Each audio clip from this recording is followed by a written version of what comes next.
Good evening, everyone. Welcome back to Savannah by Night here on the Midnight Dispatch. And it greatly pleases me that while it has been finished, it is not necessarily done. Sam, what have we been doing on Mondays? Oh, I don't know. Stuff has been happening. But despite everything thrown against them, despite everyone doubting that they could do it, despite the fact that this space pirate crew probably had every disadvantage, they were able to kind of bring a whole planet back. And that was our Starfinder game. There's one of our characters now. But yeah, our Starfinder second edition series, The Deadbeats, finished up our first of possibly multiple arcs just this past Monday. And all of those episodes will be available on YouTube for you to see if you want to see some space pirate shenanigans. And I'm very grateful to everyone who participated and everyone who watched that series as we made our way through an entire undead planet and a reality show and a deadly nightclub. And emotional damage, physical damage, being ejected out of an exploding ship. Lots of weird things happened. But any fears to bring up on Saturdays? Not this coming Saturday, but some later in July we'll be bringing back more Smoggle Screams. In which case, I will be playing more Silent Hill F, where I'm 90% sure one of my high school friends is attempting to definitely murder me. Whether it's through becoming a nightmarish monster, or it's just by pushing me down the stairs, to be determined. I've truly been enjoying watching you avoid murder by your high school friend. Yes, Also, but what about the stream? Yeah. Well, also, like at this point, it feels like my character is becoming a little bit more of the murdering type based on a couple things that have happened recently, and the journal entries have been kind of wild as well. It's a whole thing. And Martel, is there any news about the Tales of the Hidden Path on Fridays? Yes, there is. We are playing, just look it up really quick, on the 17th? Yes, on the 17th. So not this Friday, but next. And what has been going on in there? Well, we blew a bunch of stuff up with some spaceships, and then we discovered that there were some people that maybe we shouldn't have blown up in the base, which is, you know, that's not our fault. That's someone else's fault. But that's okay, because we're gonna go save the ones that didn't blow up now. Get back to more, you know, ground focused physical combat. It's fine. They were all Bothans, is what they do. Like to die for the cause, those Bothans. Now, unless there's any other announcements to get into, let's tell a fucking vampire story, shall we?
Last time on Savannah by Night. As the night wound down, Artem agreed to help Cora finally begin to settle into her apartment. The two used the time to idly banter about some of the more casual things before finally stumbling onto the more uncomfortable aspects of their lives. The nature of the relationship with their sires, what they want out of their strange vampiric existence, and the violence that has begun to slowly subsume their nights. Meanwhile, the once fully antagonistic Chris and Elli went for an unusually casual stroll through a cemetery, remarking on the various oddities that brought them to where they are. The decisions they made, and the decisions made for them. But one question lingered on the young Nosferatu's mind. Were they asking for their own curiosity, or on behalf of someone else? But before we start getting into the consequences of all of that, we are starting a new night. Poppy's birthday was on Sunday, August 25th. It is now Friday, August 30th. We will be filling in some of the blanks on those missing days, but let's get into some of our bookkeeping, shall we? First and foremost, your nightly blood expenditure. Now, I'm not going to be cruel and punish you and have you spend blood for all of those intervening days. We're just going to be counting tonight. So 1 for rising, and if you are planning to be around humans, you may want to, assuming you don't have the required merit, spend additional blood now to, well, not appear quite so corpse-like.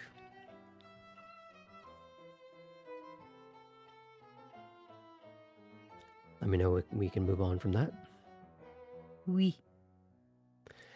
Willpower. 1 is automatically regained, but if anyone is in deficit and would like to present an argument. Elli. Okay, that is rude. The fact that you just assumed. You were I making a do face. I am in deficit, but I was also just trying to remember what happened the previous night that I can then use in order to continue living.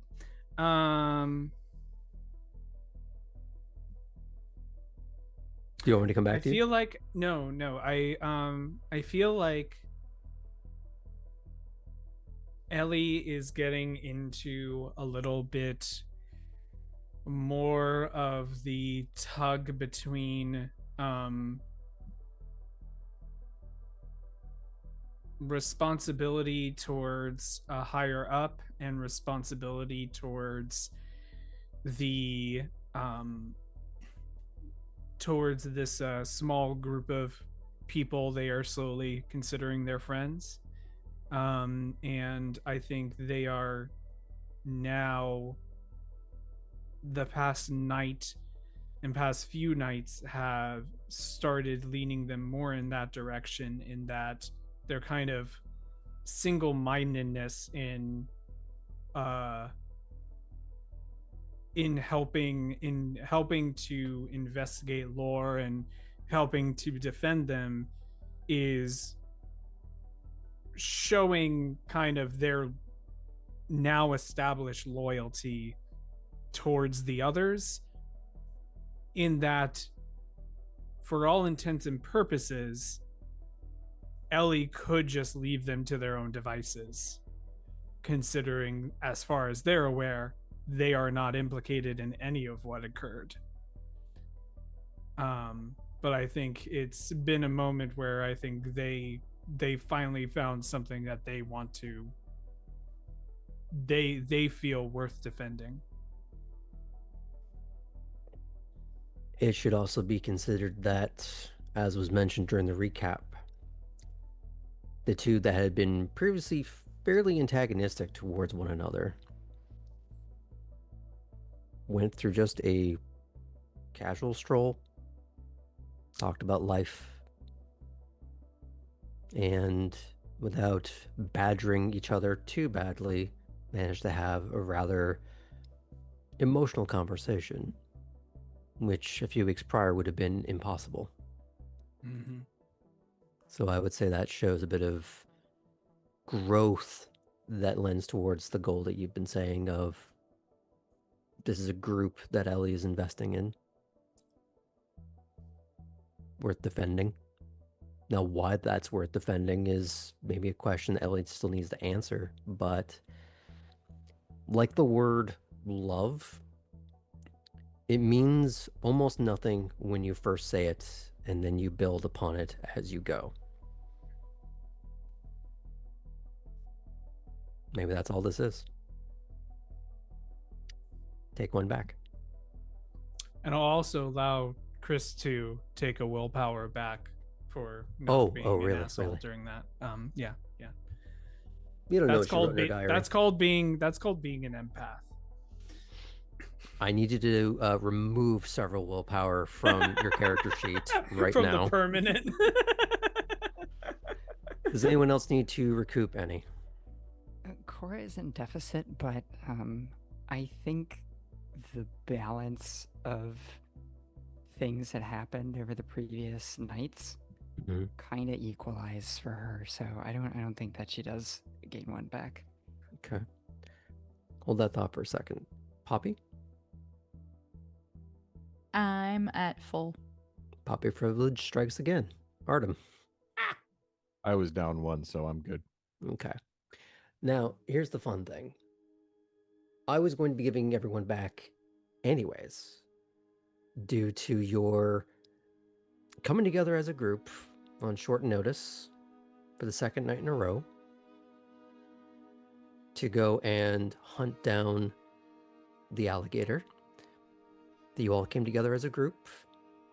A plan was stated and acted out in short order. And though while Poppy didn't have much to contribute at the time, or at least she didn't feel like she did, she still did something. She tried. And when Artem was attacked by what is basically a living fossil, no one panicked, no one ran away. They have collectively invested in whatever this group is and immediately seized down upon the creature, not knowing whether or not Artem was okay, but wanting to make sure that he wouldn't get worse. And as a result, was your first communal meal. And for some of you, your first kill.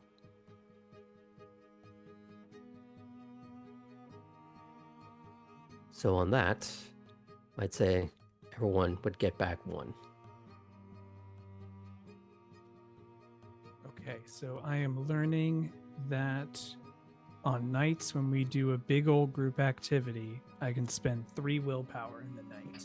Good to know. Good to know. Assuming you have good enough arguments.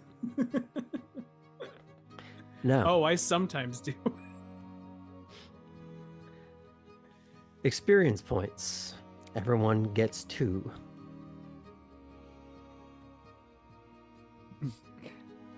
What's our total right now? 44? Should be. Oh, I thought it was 42. Oh, 42. I've got 42 as well. Yeah. Great. Okay. I'm in the interesting position of having what is it? Is it a palindrome where it's like reversed? I have 24 and 42. 24 available and 42 total. Okay. Now we can move into the evening proper. Now, I'll be working with each of you to fill in the gaps over those 5 or so days. But first, we're going to start with Elli. Can I say one quick thing? Sure. For the viewer, as producer of this stream, I usually have a look at the notes that Graham has available for everyone and what is planned. And for the first time, pretty much the entire section involving my character is completely redacted So it was nice to see you all. Elli was a great character to work with, and I'm so excited for my next character that I'll be bringing up. Tremere.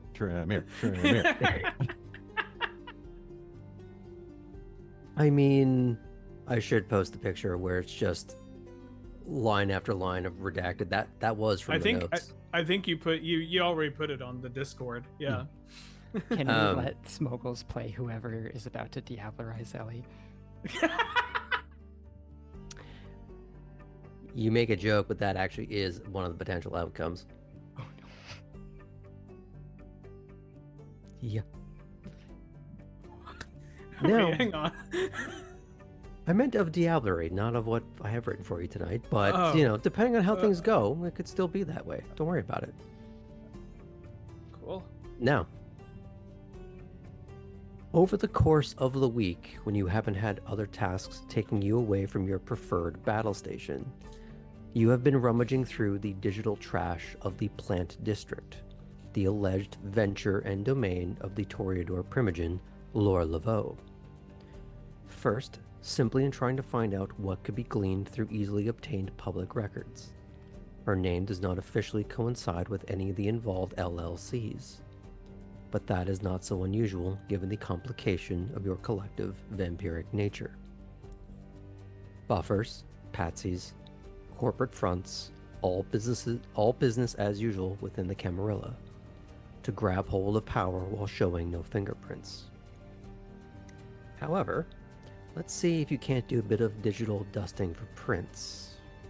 You have a few options.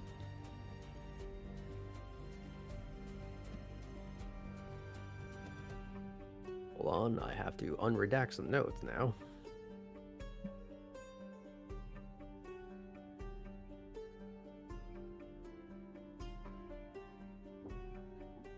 So the options are the obvious intelligence and computer, intelligence finance, intelligence law. What would you like to try and tackle?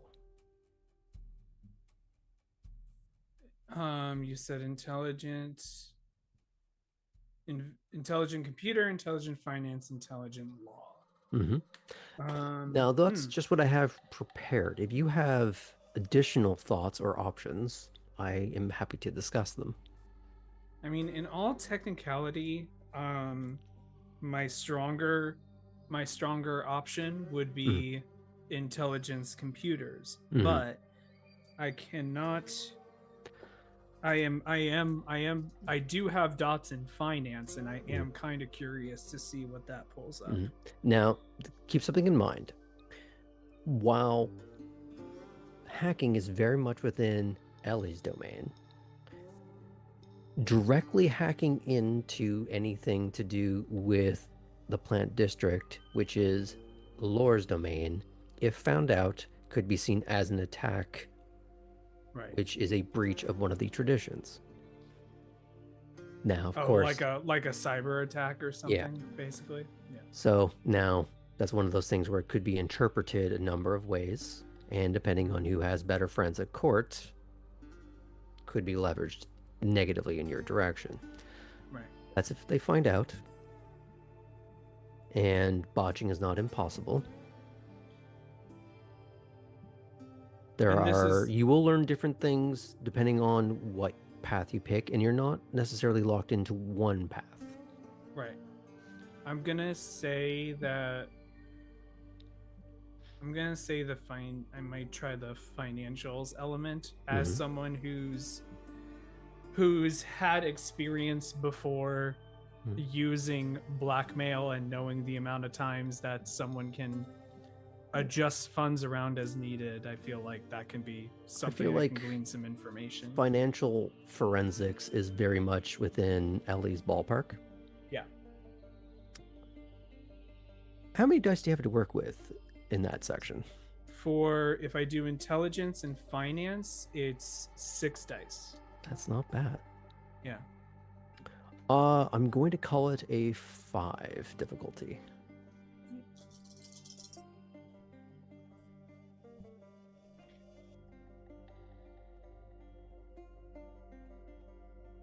I hate the fact that I didn't use a willpower here.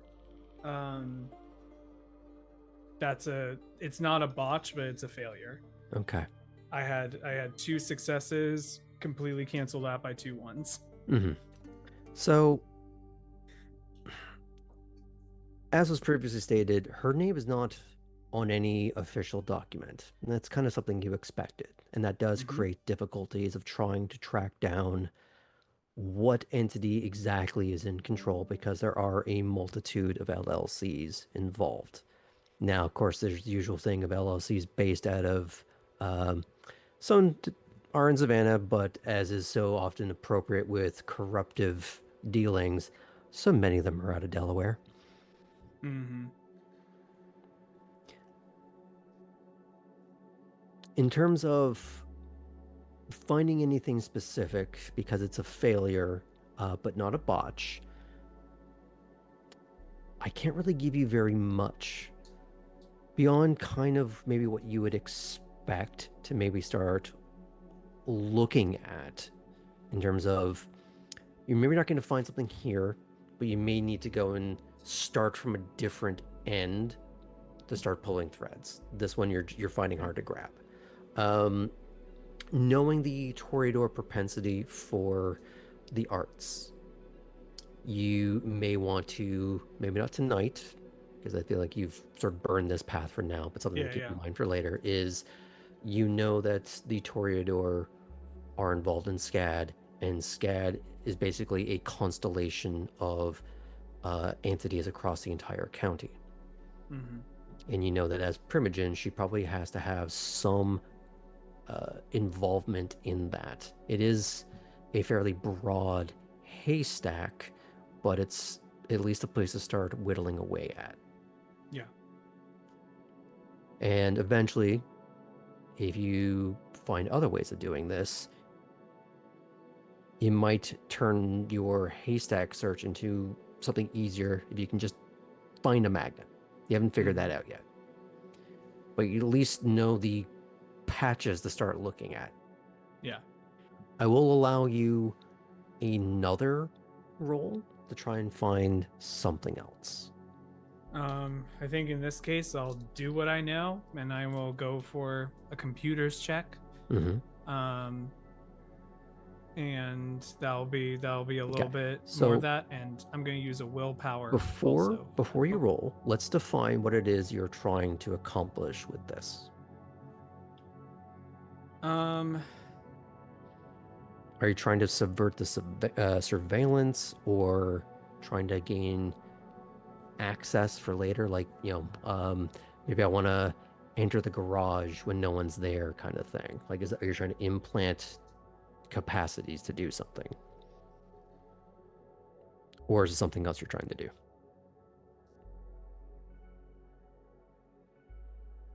I feel like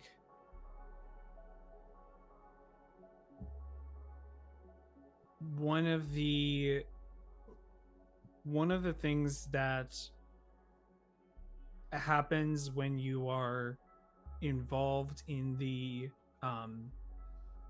internet, when you're involved in like specifically internet stuff like Elli is that you're very good at not only getting into systems, but also knowing how to cover your tracks and therefore not leave a digital footprint. And I think for someone who is maybe not as online but does need to use software and the internet at certain points, and maybe has other people who do it for them, when they go online they're maybe not as careful, and there's a digital footprint that can be gleaned from it. So it's a little bit testing on like a little bit of like, if she is ever doing something, is someone else doing it for her, or is she trying to do it herself? So the security may be absolute, but the people themselves are always the weak link. IT is only as strong as the person who remembers to change their password every few weeks. They can't just be 1, 2, 3, 4. Mm-hmm. And they shouldn't be written on your desk. Well, would be better doing that than putting it in an email. Yeah, that's true. So we'll decide what the outcome is based on how well you roll. Yeah. And because this can be a little more of a fishing expedition, both ways of spelling that, Yep. I'm going to put this at a 7. Great.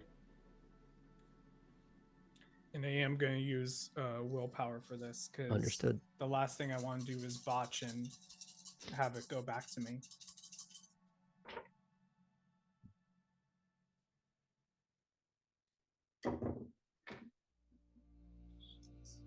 All right.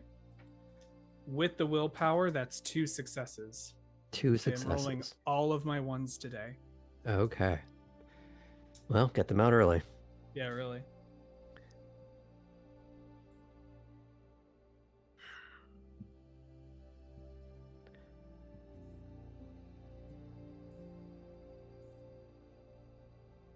What you're finding is less necessarily a user, but this is sort of cross-referencing some of the things you found when looking in public records for financials. Is while you had a whole list of LLCs, there's one in particular that seems to be coming up more often in certain technical references. Seems to have a little bit more involvement, and you do notice there is, assuming, of course, you were to do more searches later, but since you've burned the finance bridge, we won't go into all of that right now. But you do find that it is more one of the local LLCs. And you would be able to learn that it does have involvement in other institutions around town. Some of them private, some of them public, which is easily found in the public records aspects of it that I wouldn't have you roll. I'll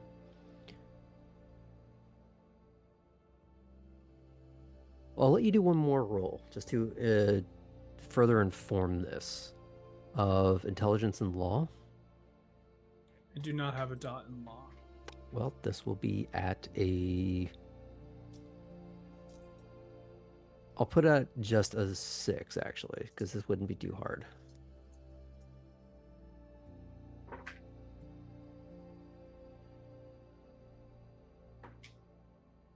Okay, great. That's where I get 3 successes. Sure. Now, it's easy to expect that there would be more than one law firm involved with a project as big as this. And especially one that probably handles LLCs or deals with them on some level. But there is one that bubbles towards the surface in some of your cross-referencing with all of this. And this would be the law offices of Rudlow, Farnham, and Harrigan.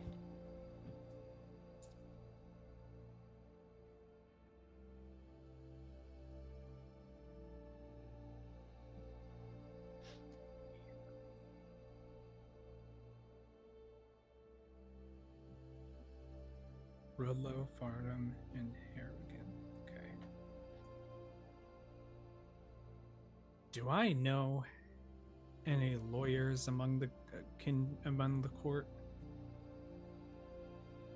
You'd know of one, I would say. I wouldn't say that you would have had any direct interactions with him, but Right. you probably have heard of him, had him pointed out to you on some level. Okay.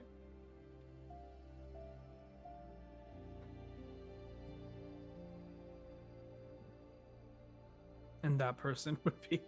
Oh, I see. You want answers. Yeah, You have to yeah. roll higher than that. Well, you did Oh, get 3. great. It'd be one of the Ventru named Lexington Rudlow. Uh-huh.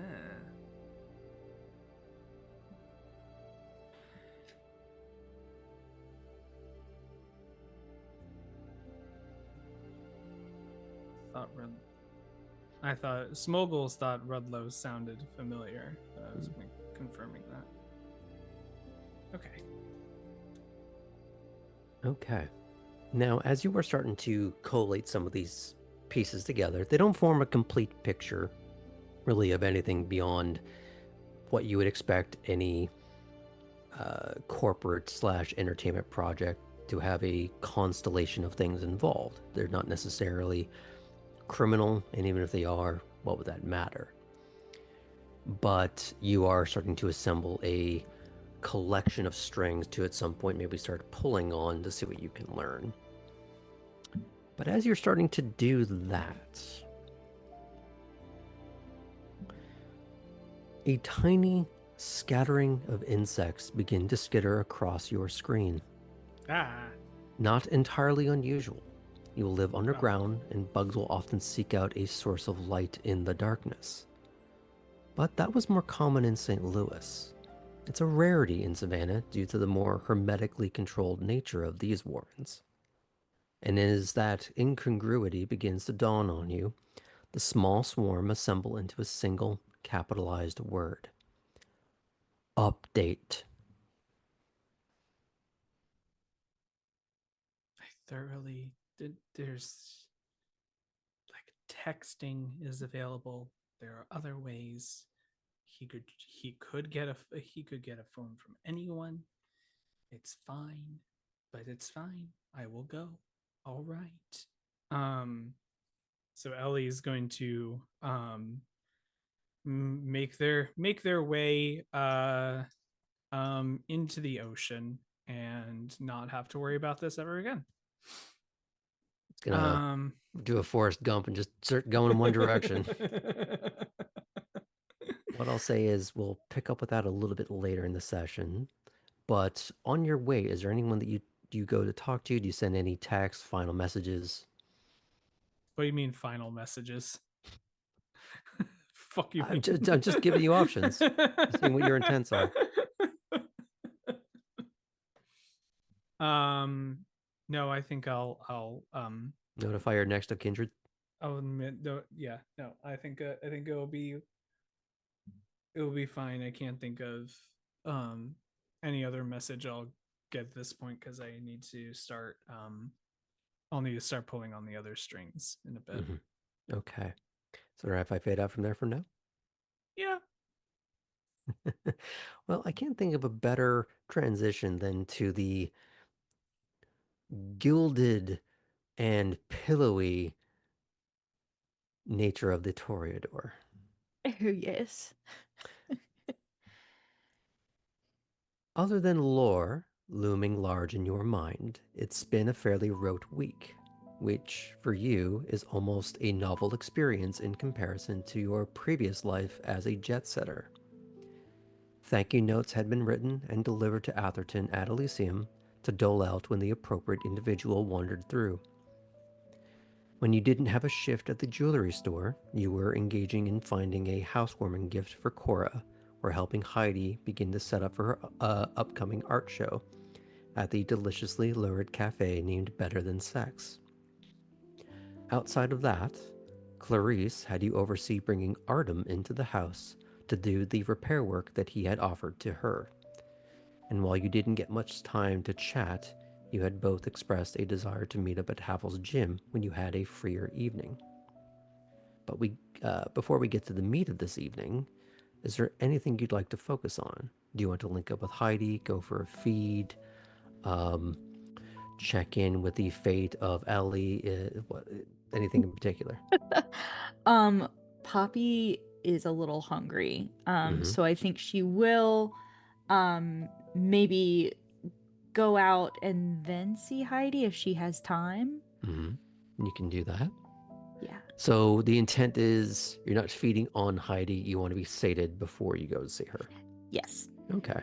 So how would you like to effectuate this? I think heading to a bar Mm-hmm. would be nice. Something sort of trashy, upscale, mid. Since it's just her, I Mhm. think she will go a little upscale. Okay.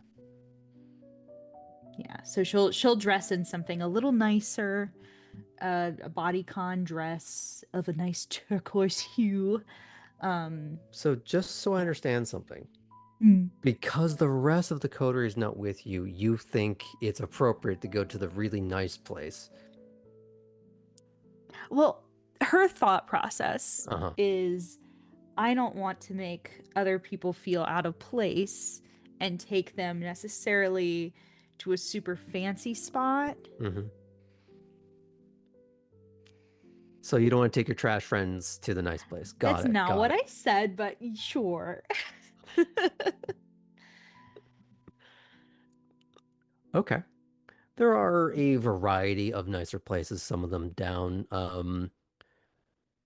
sort of north of Forsyth Park, not quite at River Street, but in that still pseudo historic district. There are, of course, within a stone's throw, the less upscale places. But we won't go into all the details of this since this is more of a just a quick moment. The question is, what would you like to roll? And what exactly are you looking for? She's going for. It sounds terrible, but like a little bit of an easy target this evening. Mm-hmm. So perhaps somebody who's like stepped away from their friend group, went to the bathroom, or is like maybe chilling in the corner. Yeah, so she's not going to try to like pick the person who has the most eyes in the room, not like eyes, but eyes on them. Yeah. Be not afraid. Got it. Be not afraid. She wants to go for a biblically accurate angel. Yeah. So probably the person who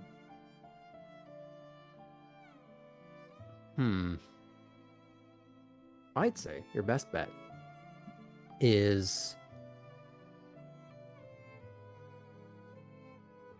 definitely one of the fancier bars and looking for someone who depends how gross you want to be about this or how gross you need them to be for this to work is you could be going for the person who is in for a conference because there's always a conference. Savannah's a big deal for that sort of thing. You know, a lot of the hotels, especially down on River Street, are catering towards that. There's the convention center and the hotel across the river. It's quite big for that. A lot of people are in town for that sort of thing.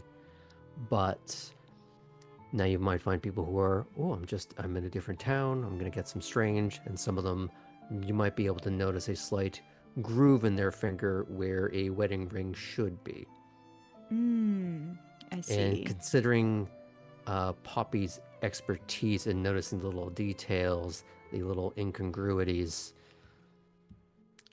and since you also tend to be a bit of a glitter gremlin, you might be looking for that for different reasons and then noticing it for this purpose. Yeah. And when they're like that, they're looking for a little something, looking for a little more than necking, but who knows? Who knows? Yeah. So Poppy what would will you like to pounce roll? upon that type of person. Mhm. Let's see. I think charisma. I think she might try to talk someone into a corner, perhaps. So maybe a charisma situation.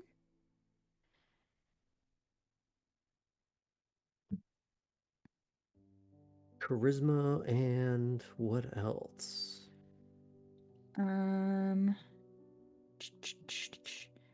Would it be maybe stealth to kind of keep it out of others' gazes?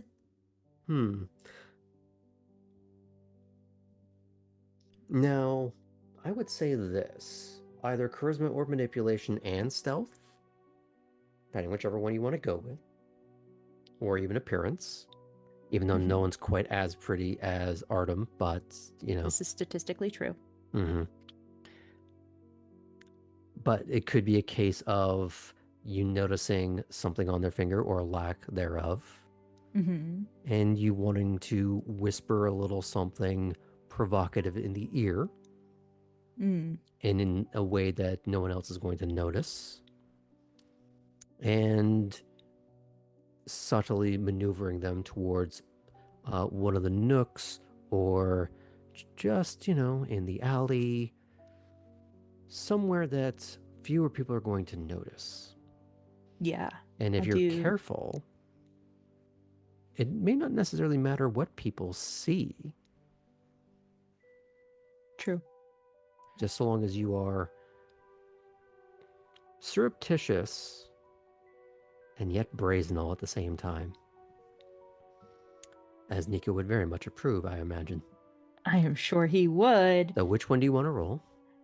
I'm going to do the manipulation stealth situation. Okay. Normally in stealth for you, I would have said your celerity would apply, but since we're not using dex, it doesn't. Mm-hmm.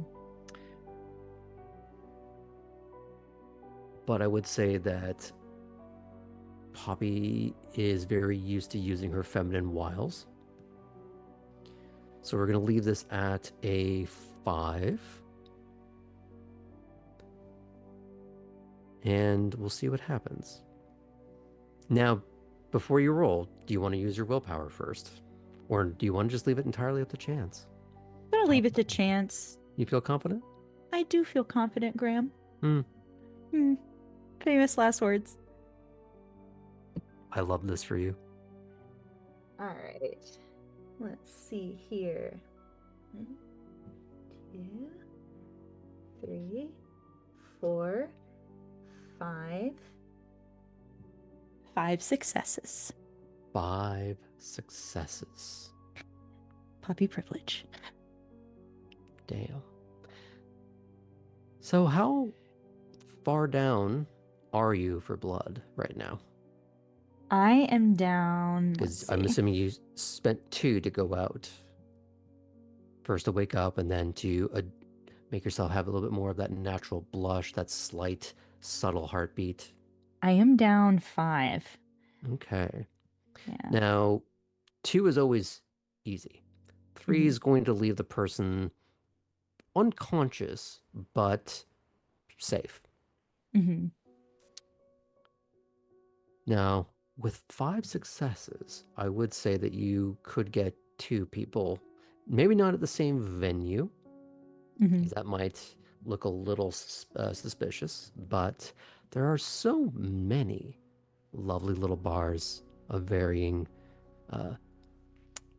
kitschiness up and down that area of town that you could go over a few and put enough distance between you and whatever happened there, find your next one, sate yourself, maybe leaving one dozy and very unconscious, but otherwise alive, and otherwise just assuming that he overindulged, Mm-hmm. and maybe you're a little kinder to the next one. Yeah. The first one I feel less bad about because he's clearly like cheating or hiding something. Yeah. Okay. I will do that. So from there, I would say that if you're quick and industrious about it, you can get the 5. Absolutely. I'm going to go for it. Then that's done. The question is, what are you doing next? Do you Well, I leave love on the that. same sort of alluring outfit to go see Heidi, or do you take on a different disguise for this endeavor? I think she'll leave this outfit on. Mm-hmm. But before she heads over to see Heidi, she will send a text to Sebastian Mm-hmm. and just a like, hey, it was so good to chat with you the other night. Would love to connect further at some point at the house. Eventually, you do get back. I should be able to make some time later this evening. Cool. And where do you meet Heidi? At campus, do you meet her at the venue to continue setting up? Yeah, I think she's gonna head on over and say that she'll meet Heidi there to begin the process of like hanging things, getting lights looking good, Mhm. like making the full thing. Arranging The which piece goes where. Exactly. And you Kind of imagine, directing flow. yeah, a lot of that sort of thing. And you imagine that to an extent, it almost doesn't matter how it's arranged, which piece is on what wall in what order, because that's all very subjective. However, it's that analysis paralysis, and sometimes you just need someone to go, that one there, that one there, that one there, to just get her out of that spiral. And she is more in a not stylish, but not sort of dowdy set of overalls, the kind of thing that you would see her when she is doing some painting, maybe. You know, like it does have some paint stains on it. And it sort of seems like this is what she's wearing in order to do the work. Yeah. Because I believe you had already picked out an outfit for her for when the Yes. actual premiere of this event is. Yes. And given that you are setting up, this is likely happening tomorrow night. Saturday, late August. Yeah.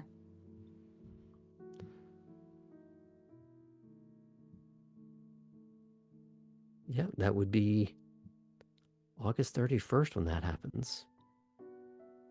So,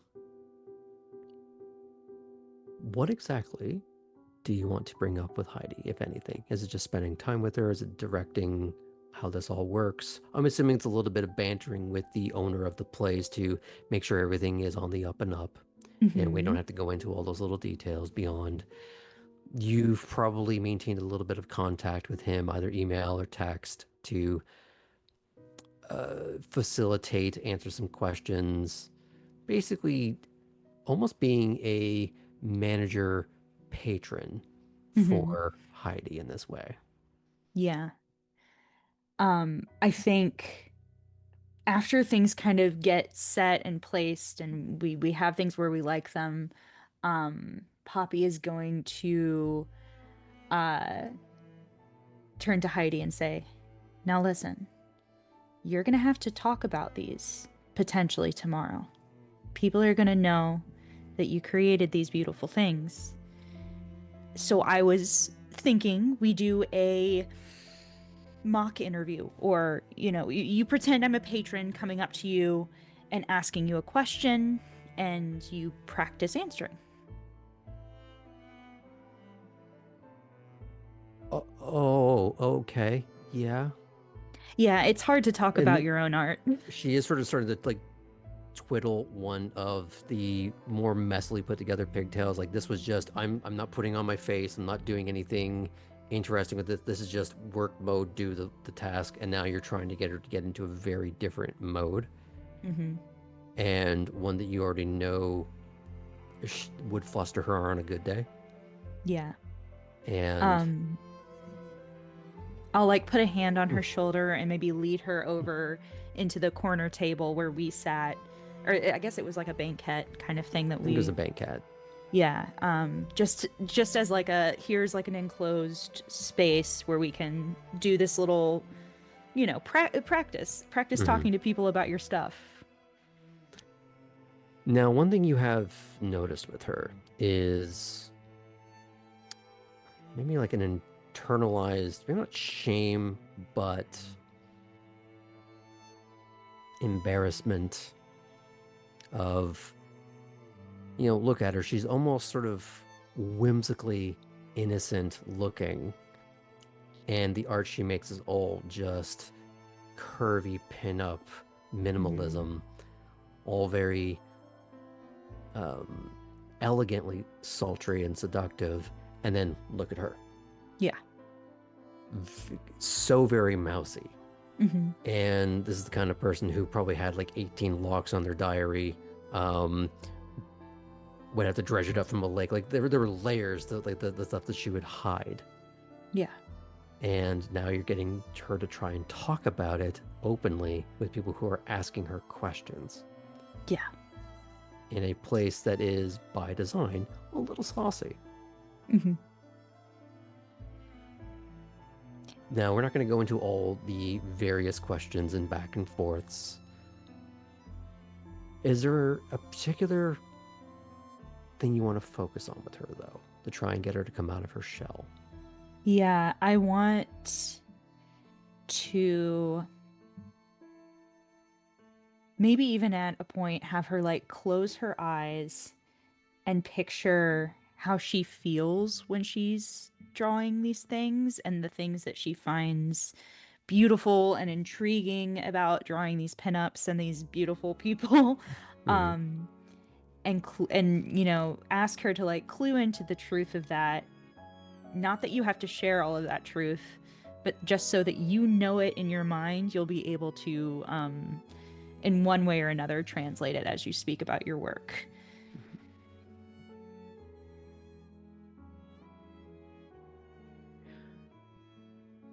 You know, a lot of her projects are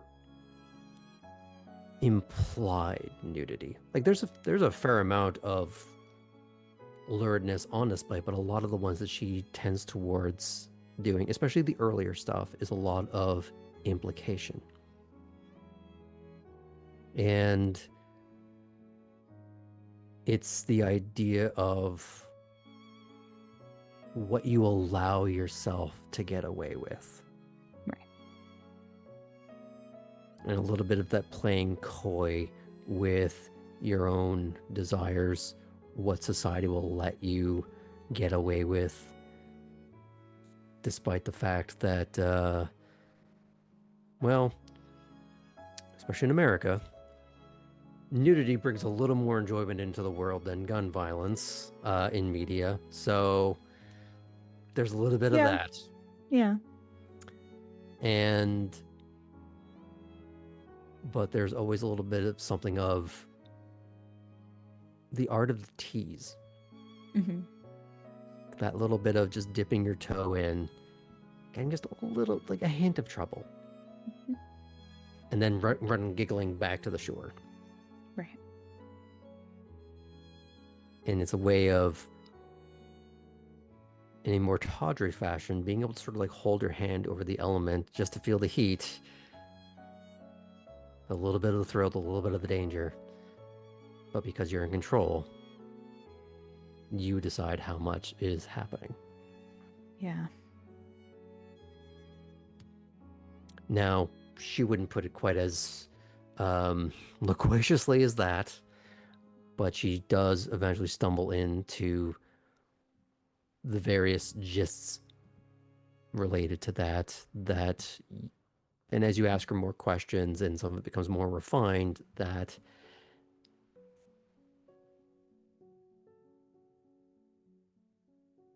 you allow her to find a way to say it in a rote enough manner that it's like, I don't have to improvise all these answers. Now they're just sort of in the drawer and I can take them out when I need to. Mm-hmm. But to see how well that goes, let's make a roll out of it because that's fun. Yeah. I'm going to say manipulation Mm-hmm. and leadership. Leadership. Oh my goodness. Or performance. Can we do Both performance? apply, just in different ways. I think performance makes sense since they are kind of, I think Poppy's leaning into acting it out, adding a little levity, pretending to be like some random person putting on an accent. Like, I think she's trying to create a softer landing pad for Heidi as she's figuring out how she wants to talk about what she loves. Okay. This isn't going to be very difficult. It's just kind of fun to see how well or how bad this goes. So we'll just put this at a 4 for now. All right. That's 1, 2. That is 4 successes. 4 successes. While she does have the occasional stumble, each little round of this gets better and better and easier, and she's stammering less. And at some point, there is a little bit of the like finger interlock while she's talking with you, and that sort of seems to help ground her in the moment. And she can be maybe a little more flirtatious about it with you, and in such a way that is maybe a little more honest than she was intending.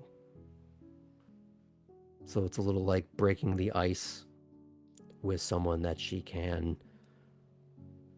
hopes she can trust. Not that she would have any reason not to, right? Totally. Very fine. Mm-hmm. It's not like you canoodle with anyone else and then came over to see her. Listen, a girl's got to eat.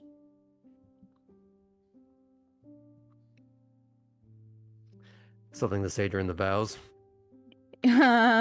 Vows. Oh, God. Okay. That wouldn't go well for a couple of reasons, but yeah. Okay. Is there anything else you'd like to cover with her or uncover?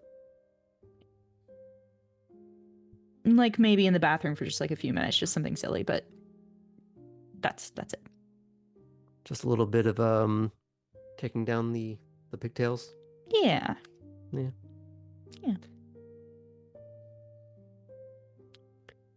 Well, that'll leave her a little rosy-cheeked. If I'm doing my job right. Shall we fade out from there? Yeah. Okay. Let's move on to Cora.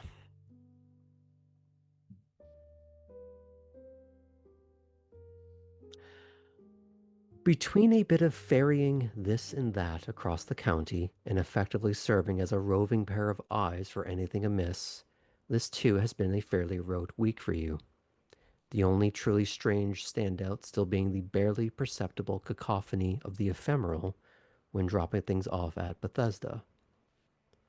The proximity to such allowing you the privilege of another training session with your primogen, Mathilda.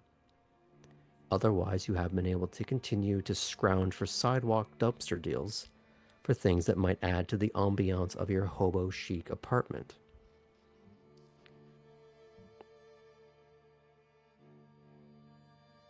Lovely.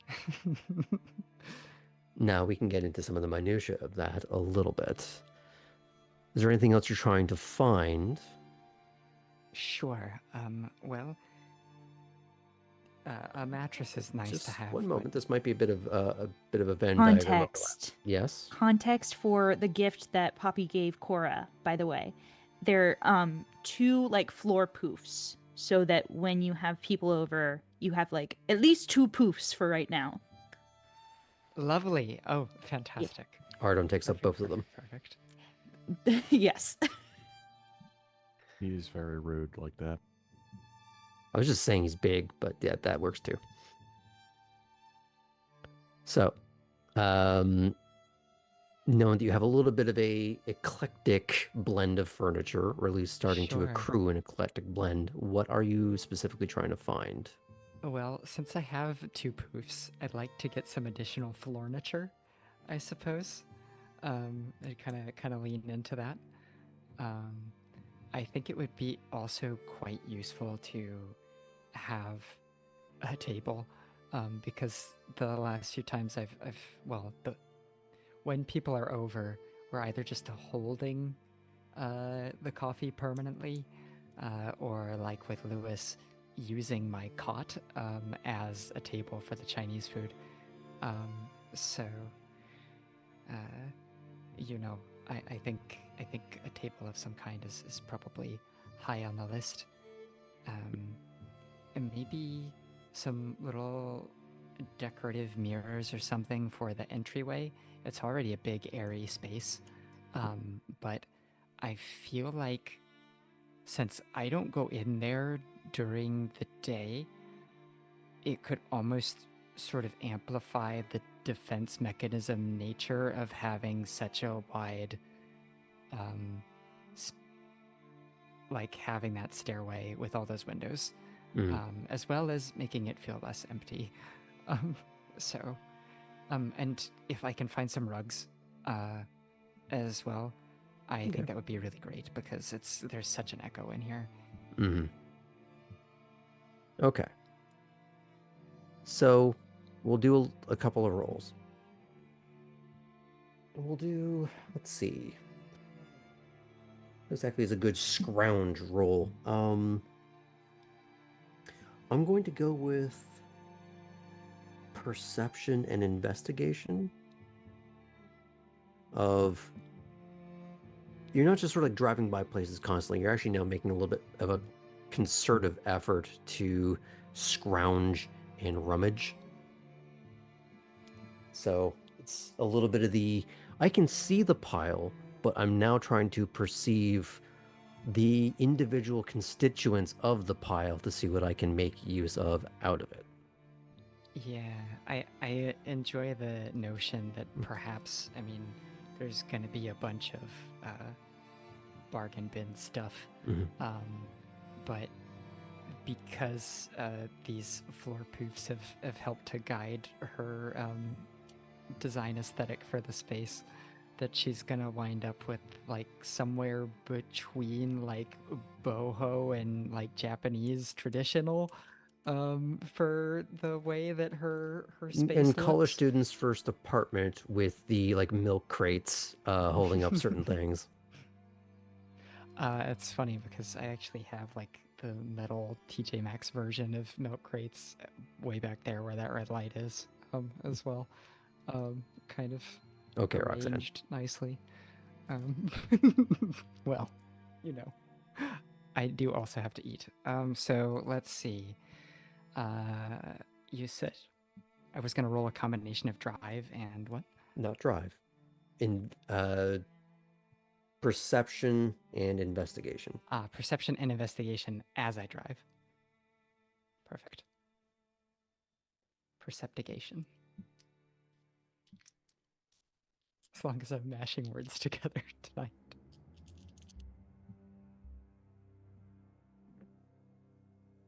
And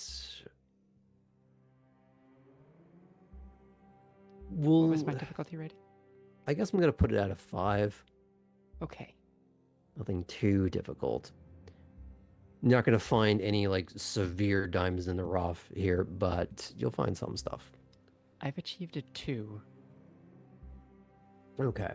So I would say then that your duties made this a little more difficult.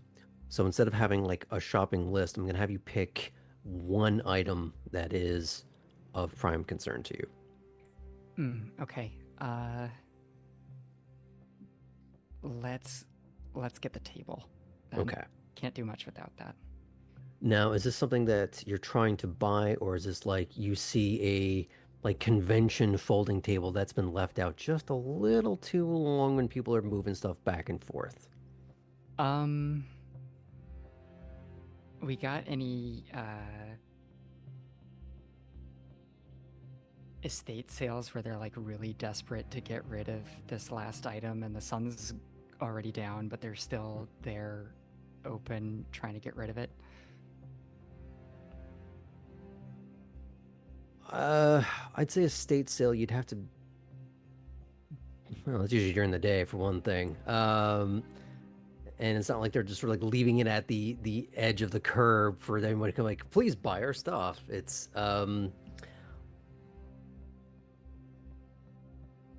I'd say if you're trying to find just like things being left out, you're left with either the sort of folding convention table or someone has left out something when they're moving that is, again, maybe from someone's college apartment or like communal townhouse sort of situation that is stained, definitely has maybe like chips or dents in it, that's like a wooden table, and it's definitely not heirloom furniture, but um, you could, with a combination of some blankets and some bungee cords, fit it to the top of the car and get it back awkwardly to your place. Perfect. I think that's fine. I have both a, a handyman friend and an art friend, and I bet the two of them could do something pretty cool to that table. So we're gonna grab it. Well, a belt sander and a vinyl cover will fix a lot of that. So, but again, not the only thing you were dealing with. You also needed to eat during this week. Yeah, Cora's actually getting. She's usually fairly well topped up because she's low maintenance and she's hungrier than usual now. Got it. So I'm assuming you'll want to have fed before seeing Mathilda. The last thing that you want to do is show up hungry at your primogenite's house for training. Yeah, especially if I'm going to be making, I've made Bethesda deliveries over the course of the day, and knowing what Course of the week. Course of the week, yes, sorry, that's what I meant. Course of the day, I would have further questions. Well, Cora and all the things related to clocks. So, where was I? I lost my train of thought entirely. Feeding. Feeding.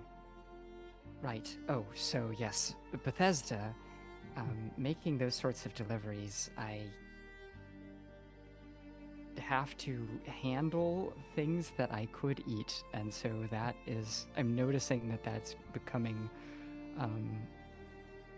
there's a bit more of a pull to what I'm supposed to be in charge of and not devouring. So yeah, I do decide to go ahead and feed before I go to Mathilda's. Mm-hmm.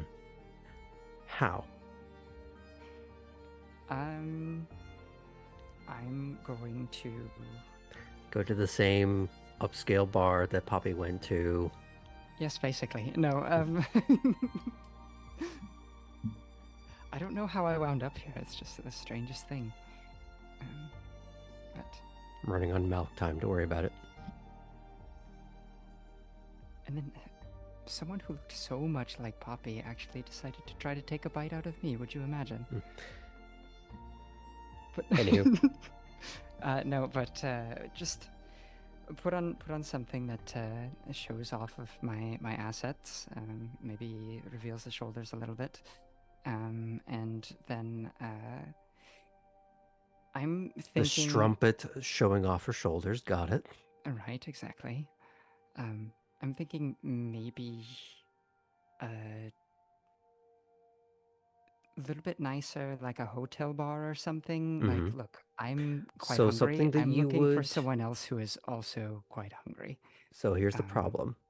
You know that a great deal of the hotels are under the Ventru Whip's control. That would be effectively her domain. Indeed.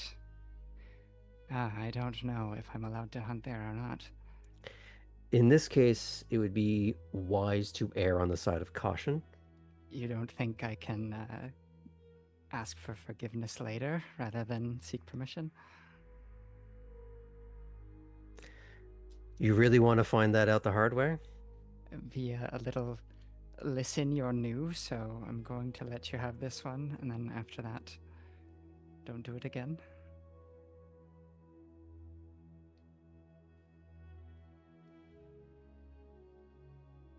What are you doing, Cora? So my other option, I guess, would be to go where I'm comfortable and go dancing. Of course, I would put the call out to see if I have any of my feeding buddies who want to come with. I would say for the sake of... The timing would work out for me. Would the timing work out for Poppy or not really? I'd say for the sake of simplicity, we're just going to have you on your different tracks for this part. Sounds good. So, upscale, low scale, what are we talking about here? Let's see.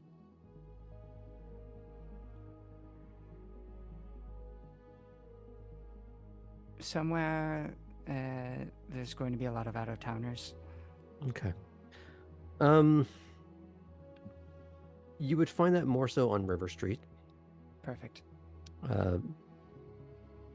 Chuck's Bar is always going to have a mixture of out of towners, but not like far flung tourists, more like people who are from like satellites around the county.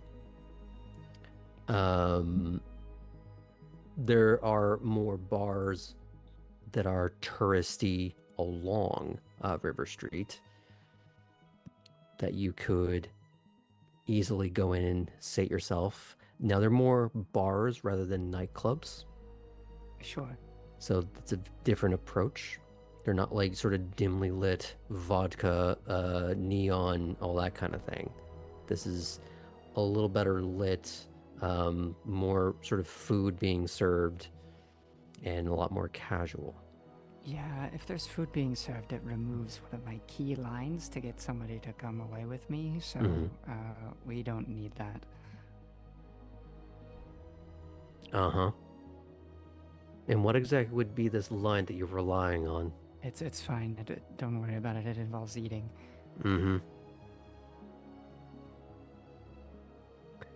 So let's make this a little briefer. What is the role that you're intending to go for? I think when Cora's out dancing, she tends to be the one to engage first, but I think this time she's trying to be a lure instead. So whatever leans into that, maybe Either charisma or appearance.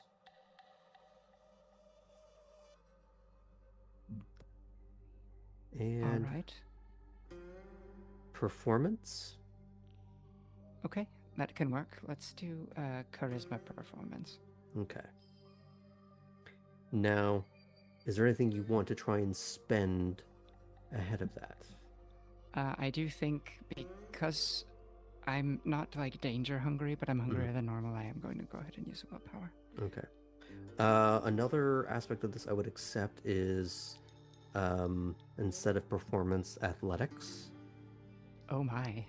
Because they could be applied differently. Sure, okay.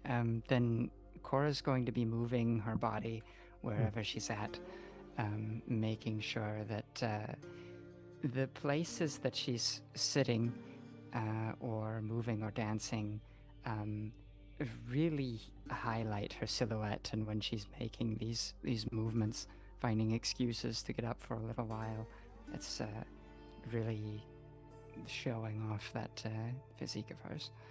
Okay. Given that she has gotten more comfortable with feeding this particular way, I'm going to keep this at a 5. Great.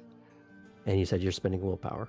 I will, and now that I know that I have the ability to use athletics, I hope will go well. But famous last words. Mm-hmm. So, charisma, athletics. I did drop one of the dice here. Excuse me. I have to use personal dexterity for a moment. There we go.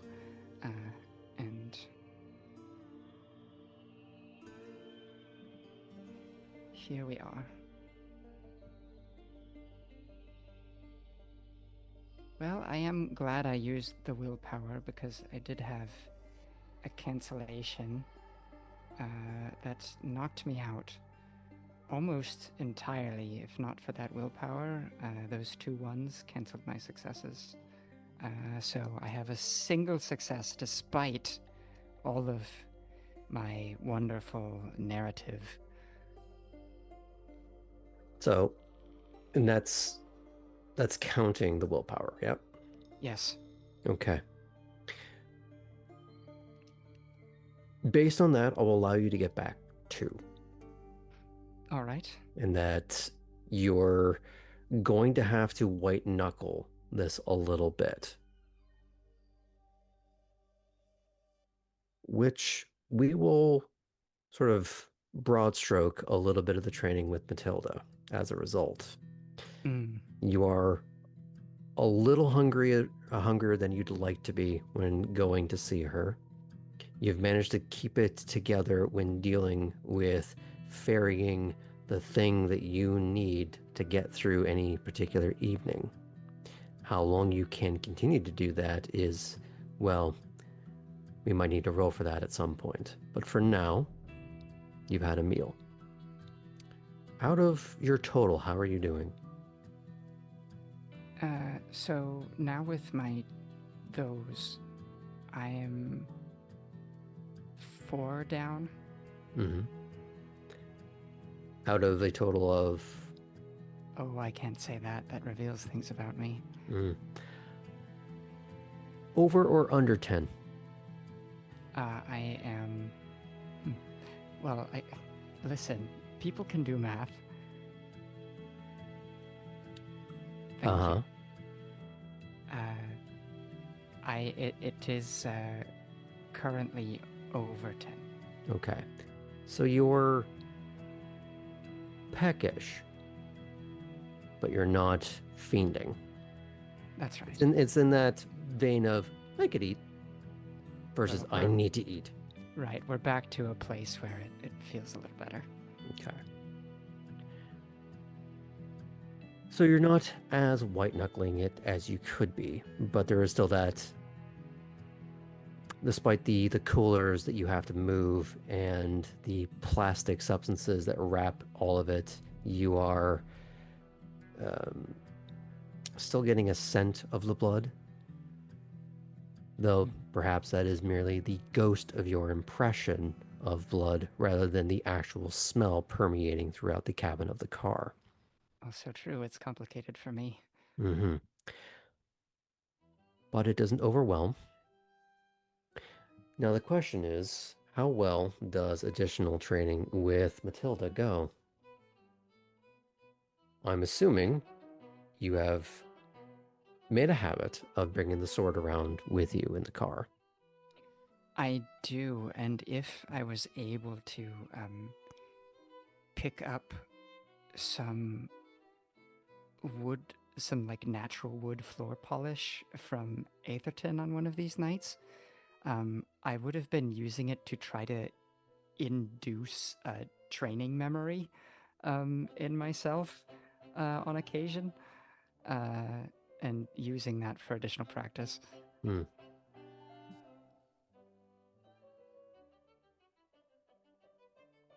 What I will have you do is strength and athletics for the solo practice. All right. And we're going to put that at a 7.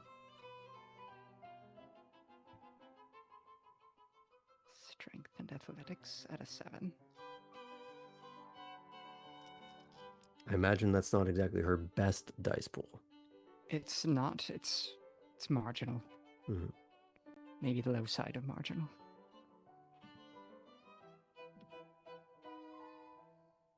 At a 7, though, and I did do one of those and one at 10 that I get to reroll. So, stays at 2 successes. Okay.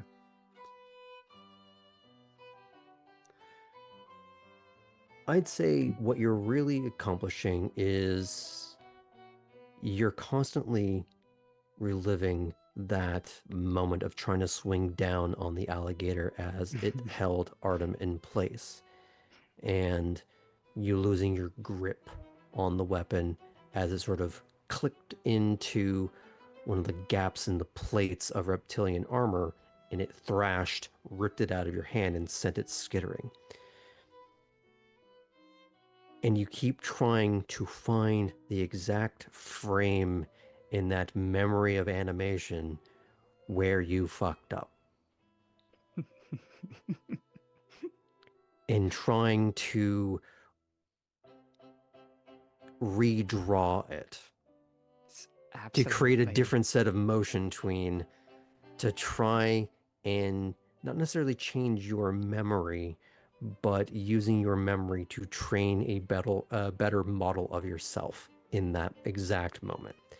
It's the idea of don't fear the man that knows 1,000 kicks, fear the man that knows how to do one kick really fucking well.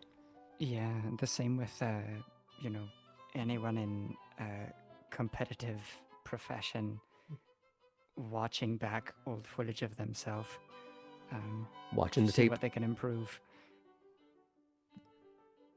because I know you've been watching all the soccer.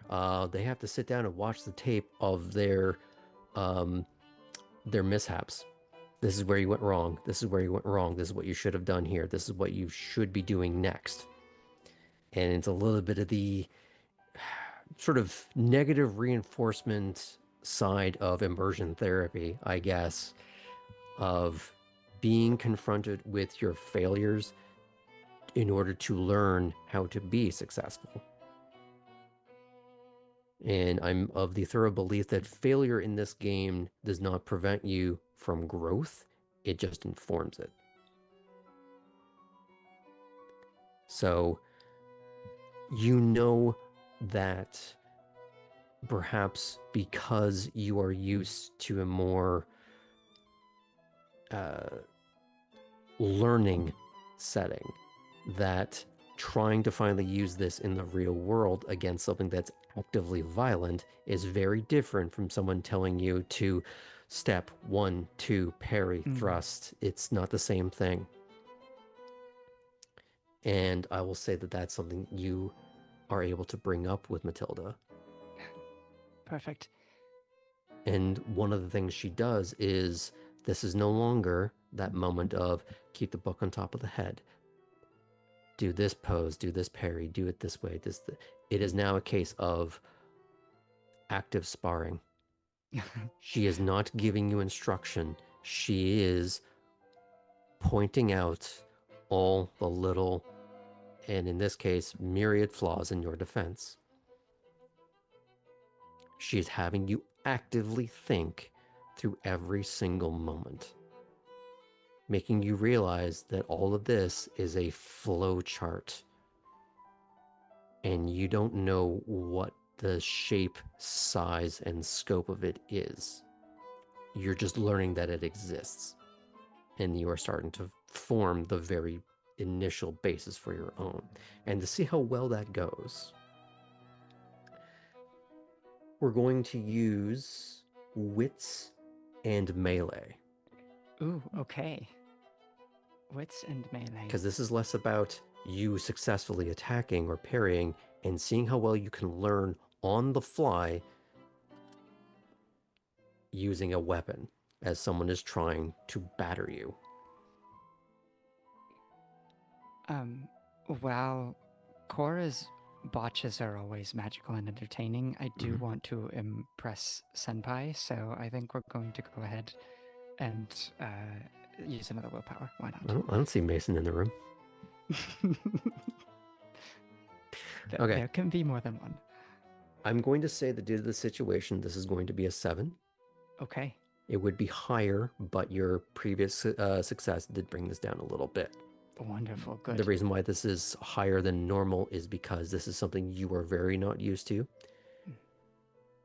But by teaching you something you're not used to in a way you're not used to is how you're going to get out of the pattern that is so often Cora's problem. Yes. Every time that she strikes at something, it finds my kidney or my ankle or under the armpit. It's perfect. It's a time to learn more. Oh, good. This is very good. All right. I get to re-roll again. There's another 10 there. Then I'm assuming no ones.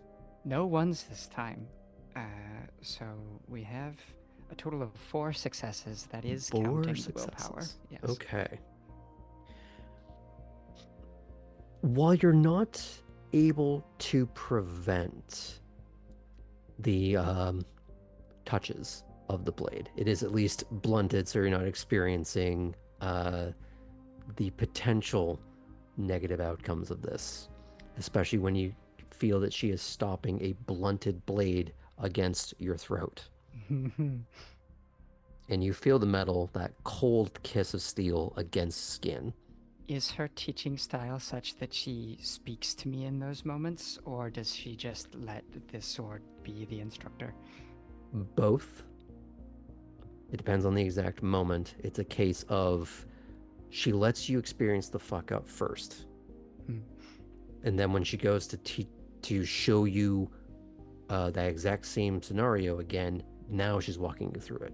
It's letting you find the error first, giving you that chance to just experience something without outward bias, and then going, okay, we're going to do that again. That's the problem. And she is walking you through the individual steps of, this is the end result of the error. This is where the error started to get you to that ultimate end of the problem. So let's take it back to step one, correct from here. It's all very not casual as much as she's almost teaching you from a different flowchart. Sure. And that's kind of the thing you're really learning from this, is that you are starting to generate one, a very, very limited one, and one that does not have enough of a constellation of entries to be comprehensive enough to be really useful in the real world, but it's more than what you came in with. And the only thing you can do is build on it. I would say that she is a different teacher with a different style. The sentiment of this activity, of being picked apart and shown how to rebuild oneself, is something that Cora is very familiar with.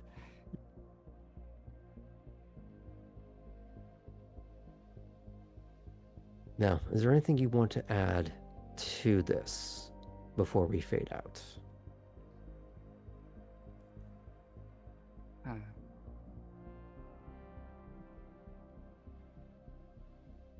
I think I would like to ask, because ostensibly this is to protect myself, I would like to ask Mathilda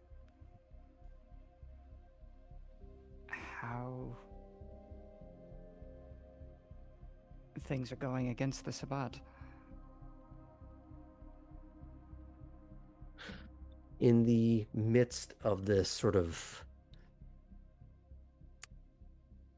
juggling of blades, where she pulls you into a overstep, grabs the wrist, uses an underhand grip of the sword to sort of slide under your wrist and pop the sword out of your hand in this graceful but swiftly brutal fashion, that it doesn't break the wrist, but you are glad that you could heal it if you needed to, but it would cost you more blood. Thankfully, it's more just she proved that she could do it. She proved that it's a thing that can happen. And that's the nice way that it can happen, the graceful way that it can happen. And she is, as she's holding both swords by the hilt,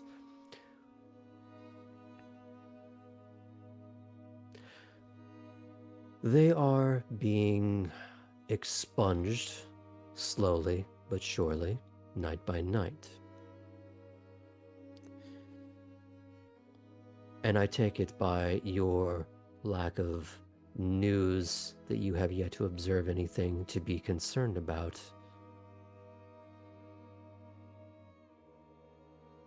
They're not gone. They never truly are. They can simply be pushed back to the fringes like the shadows surrounding a campfire.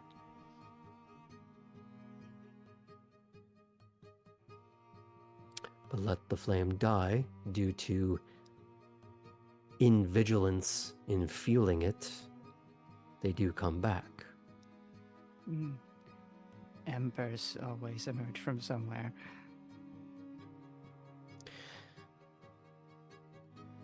This is merely the current round of their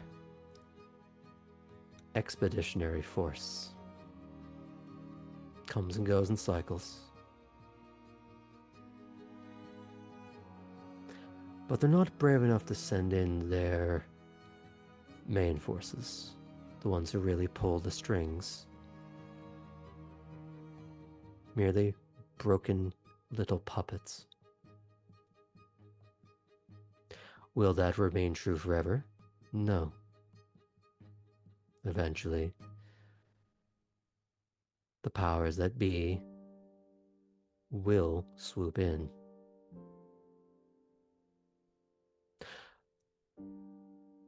So you had better prepare yourself. And she will sort of like flip the sword back to you, hoping that you catch it, or rather, you hope that you catch it. She I'm so seems to be bored for that indifferent. catch.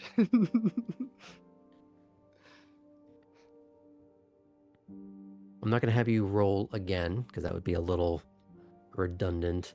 I'd say it doesn't clatter to the floor. And on 4 successes, you're at least better understanding the weight and gravity of the weapon, so that as it moves through the air, you can at least anticipate roughly where it's going to be. It's not a graceful catch, but it is a catch. Excellent. But the weight is still something you're not 1,000% ready for, as she sort of tosses it like a little bit of cotton. For you, it's still, 3.5 feet of metal that you catch, and then your hand sort of drops about 1.5 feet.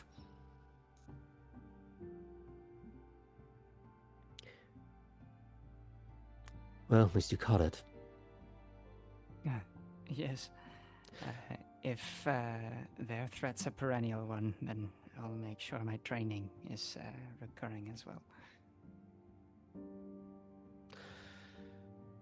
Try not to go around killing all the alligators.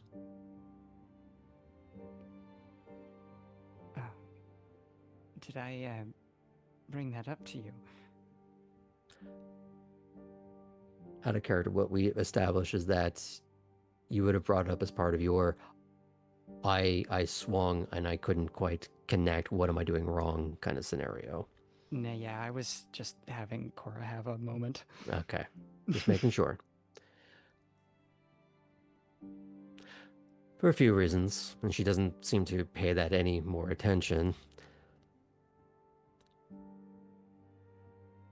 One, the gangrel do appreciate having the meals.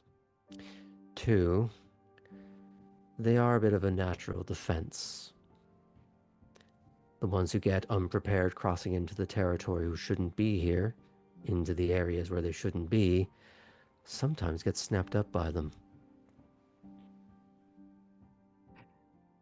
I'll do my best to practice better conservationism, then. Cora's gonna give a little tiny smile to see if maybe am I on the level that I can joke with Mathilda yet, or does she? Stone not? face. All right.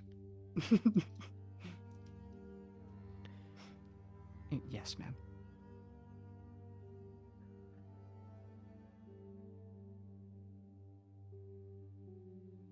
Get changed. You're driving me to Wormslow tonight. Very good, ma'am. Right away. If you have any meetings to take, be smart and have them coincide. Of course.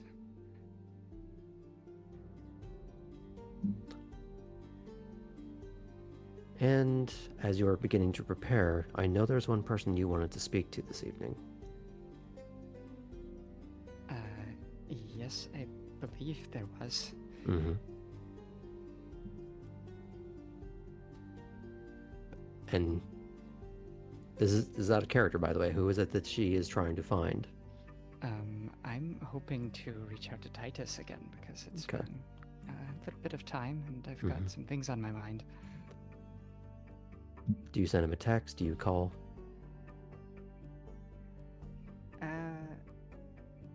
Let's do phone call because I don't know precisely. Well, I know I don't have a lot of time between now and when I'm going to be driving. So best to make definitive contact.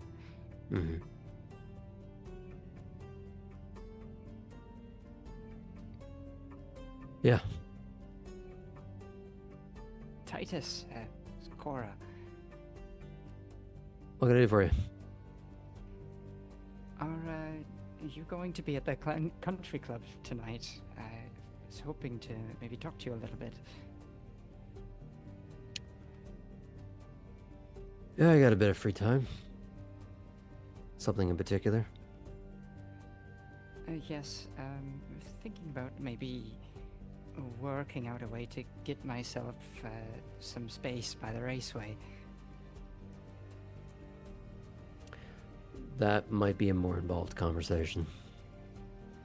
Okay, good. We're not going to be doing it over the phone then. All right. See you later. Right. See you later.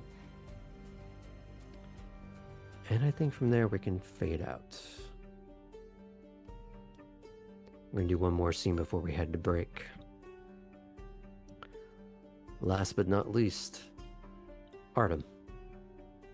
Howdy. Your week has been a mixed bag. As is so often the case for you, when you don't have any tasks bestowed upon you by Alden, you've been chipping away at the various renovation projects around the house. You finally finished the stairs and the main entryway. Work's begun in earnest on the kitchen and living room. But as you have no fixed due date, you work on it when you're able. As had been mentioned earlier, you also did a bit of work over at Clarice's house to fulfill the offer you made previously. And while it's not yet perfect, it's a far sight better than it was. You and Poppy also made a standing appointment with Havel. However, outside of those projects, you've also been brought along with Alden and Vern on little jaunts through the marsh, sifting and sniffing through the bog to find any more holdouts, over the course of which you've learned that Jethro is on the western side of the county patrolling the wilderness alongside Tessa and her dogs. It appears as though the gangrel are circumnavigating the perimeter while the Venture Security Force and the sheriff and her deputies continue to search and expunge the interior, and the Nosferatu burn out the sewers. And while little actual combat seems to find you, it's up to you to decide whether that's a good thing or not. Are the Sabbats so diminished in numbers within Chatham County, or have they simply gotten better at hiding? We pick up with you being out on the boat with Vern and Alden. And while they have been somewhat quiet and less engaging in idle banter, they have not been closed off to more pressing conversations, things of practical concern. Is there anything that you bring up? So, in terms of pressing conversations, I think it's mostly just like, yeah, has it been fairly quiet outside of this? And probably What you get the impression of is everything is an ebb and a flow, but the peaks and valleys are starting to finally reach a little bit more of a lower end equilibrium. The peaks are less peaky. Sure. So you're finding less and less. And as we often discuss, it's impossible to prove a negative, but it is feeling a little more like this has maybe not fully run its course, but getting there. one of these little fracas will be the last one of the period. You just don't know when that's going to be. But you are feeling like it's closer to that than you were a week and a half ago.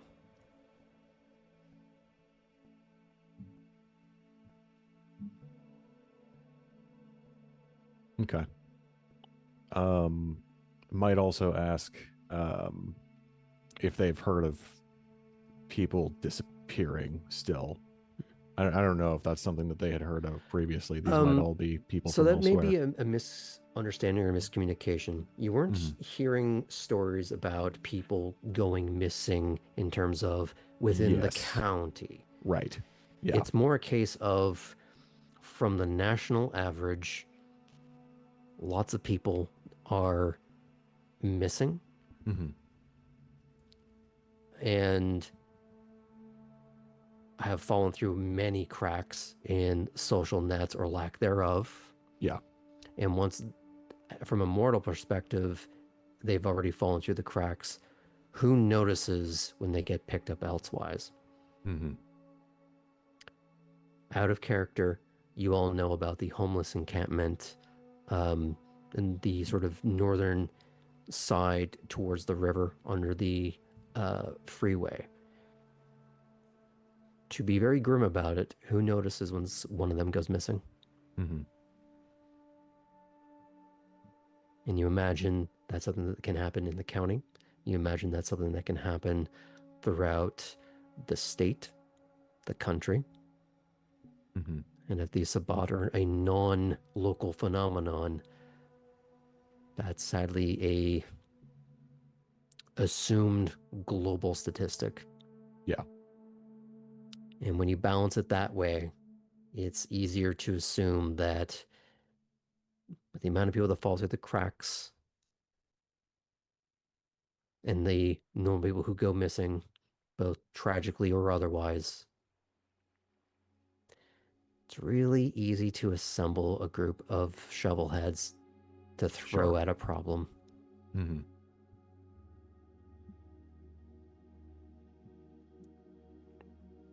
Okay. The question essentially was then,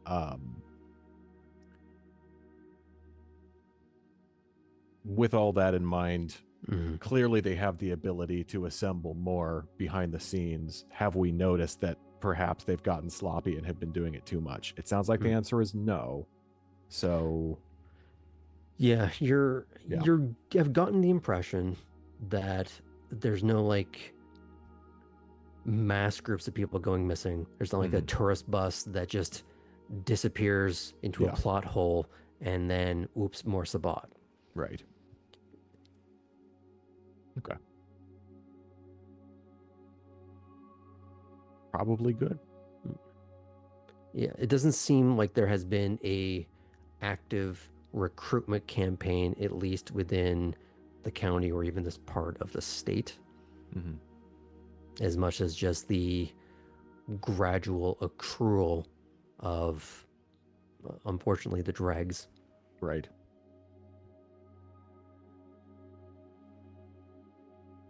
Yeah, there might be one or two in that mix that are, more recently reported missing, but it's such a needle in the haystack that it'd be hard to prove one way or the other. And by the time you have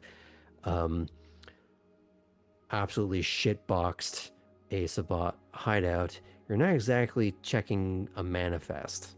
Right. Yeah. So it'd be kind of hard to prove that one way or the other.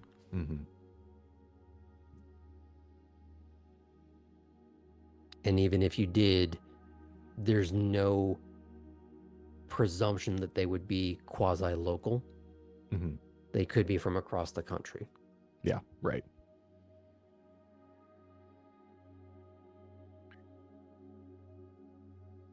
Okay. So we can basically assume that they're spending resources that they already had.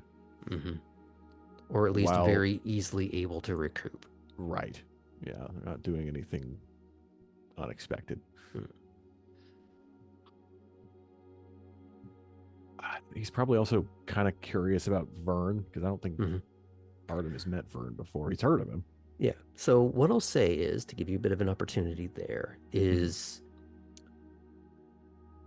there are a myriad of islands of varying sizes in the marshes. Some of them are barely more than just a clod of dirt. Mm-hmm. And depending on the season, it may not even exist. Mm-hmm. And then there are some that are basically like a coastal embankment. At one point, you find somewhere in the middle of those two. I'm going ashore. You two mind the boat. Not back in 10 minutes. Fucking wait longer. And he walks off.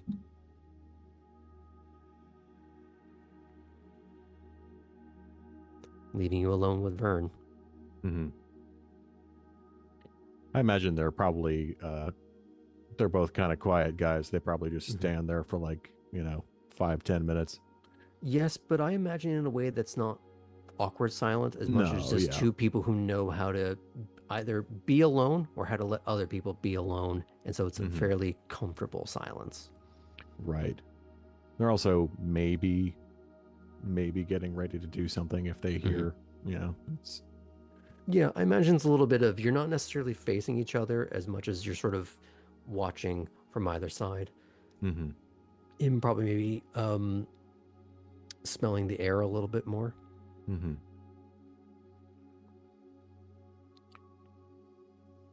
When you're next up in a track event, they say you're on deck. So both on deck right now. Eventually it seems like, Alden hasn't come back yet. Maybe they're not going to be needed here. So Artem will just kind of be like, so do you just live in the marshes or what? I don't see you around. And he doesn't take his eyes off of where he's sort of scanning his sector, I guess, but he does start to respond. I'm assuming you mean Wormslow? Yeah, Not my scene. I get that. But no, I don't live in the marshes.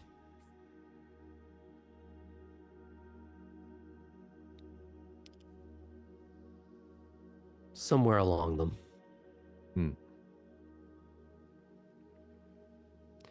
Does look over his shoulder at you.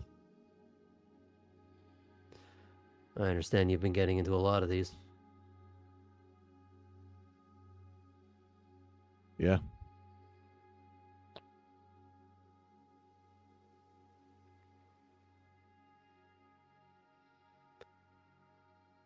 And what's your takeaway from it? You coping?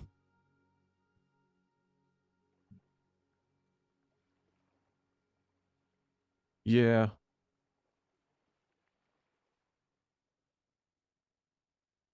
I know how to compartmentalize until it's easier to think about it, It's also helped that there's most of them are so gone. Yeah. Some of them barely above feral. Yeah. It's definitely one way to look at it. But what do you do and what do you say when one of the men can actually talk back before you take their head off? I don't know yet. Because that's the real trick. Yeah, this is all just a bunch of chaff. Most of them anyways.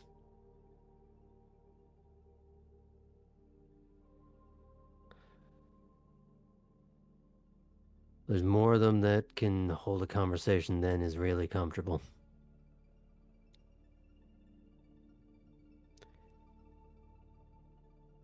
Now those are the ones that are dangerous. Yeah.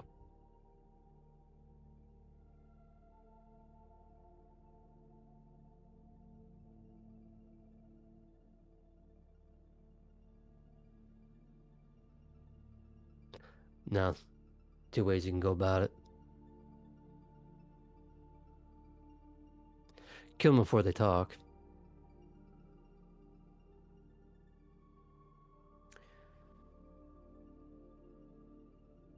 Or live with the fact that you killed something that can.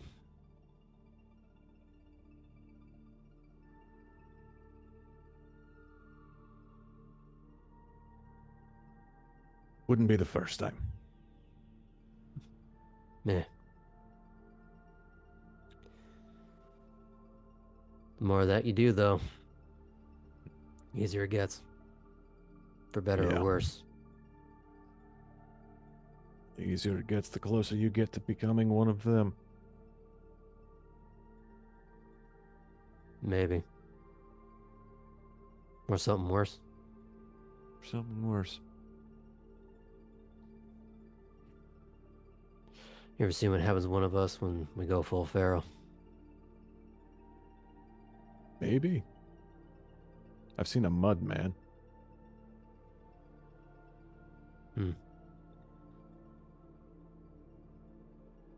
Yeah. For all intents and purposes. For our purposes. It's close enough for a white. You ever been told about those yet? Yeah. Yeah.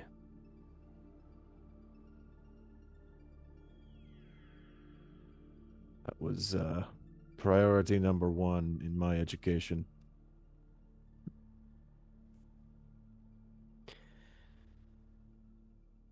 Don't be one of those.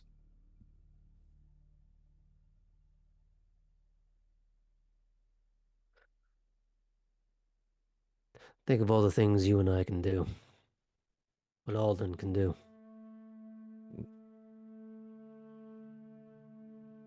Now imagine there's no spark behind the eyes. Yeah, that's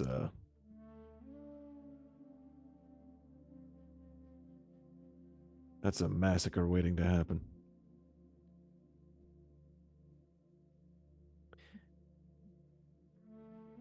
Martel, for a moment, you are standing back in that patch of grass with Lewis looking up at the stars. Talking about that exact thing from a different perspective.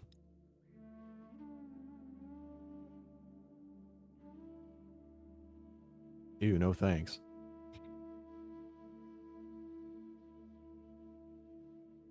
Artem will probably shake his head. Hmm.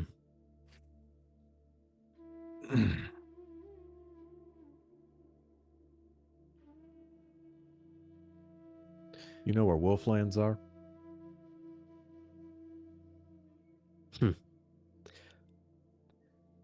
Which wolves we talking about? The big scary ones.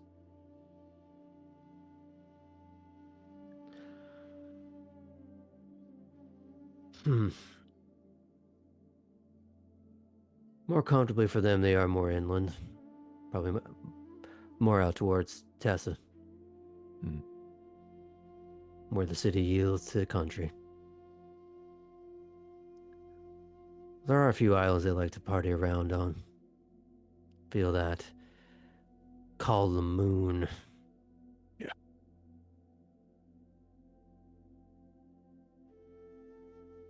Here. Surprised you haven't run into one yet. Not here. No shit. And you're still alive. Not by any of my own power, I assure you. Well, at least he's humble.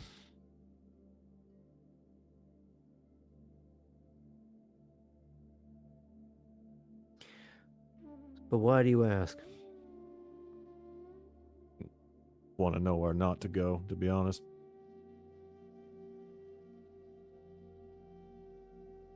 If you're clever.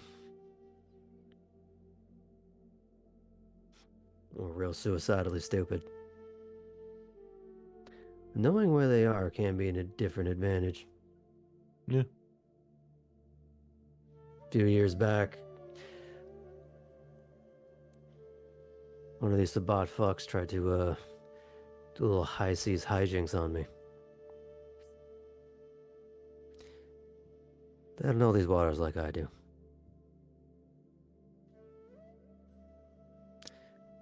Got them to capsize on one of these islands when full view of the moon.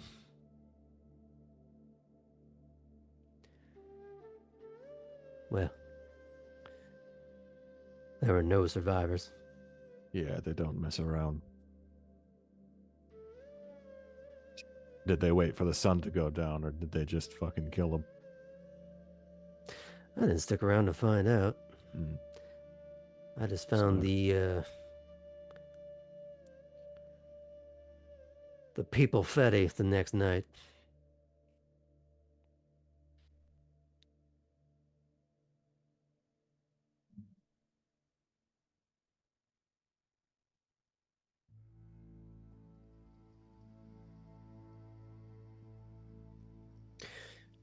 Gonna look over his shoulder again. Alden is starting to wander back, but he's a fair distance away. Mm-hmm. He does kind of lean into you a little bit.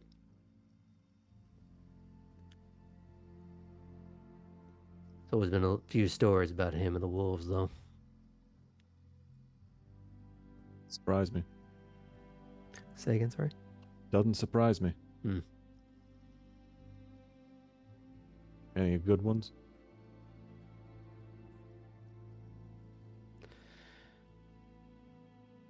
Well, good, bad. I don't really know how to categorize it. How about fun? Ah, there we go.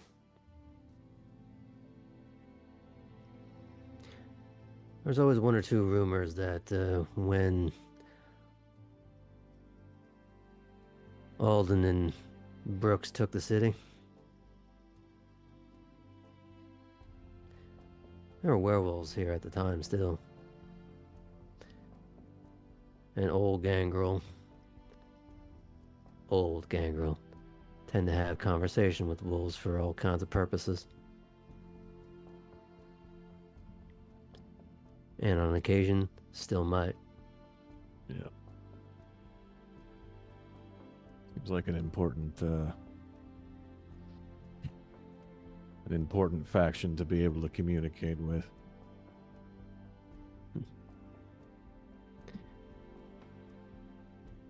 Well, I'm not going to pretend to know the prehistory that leads to all our shared animosity.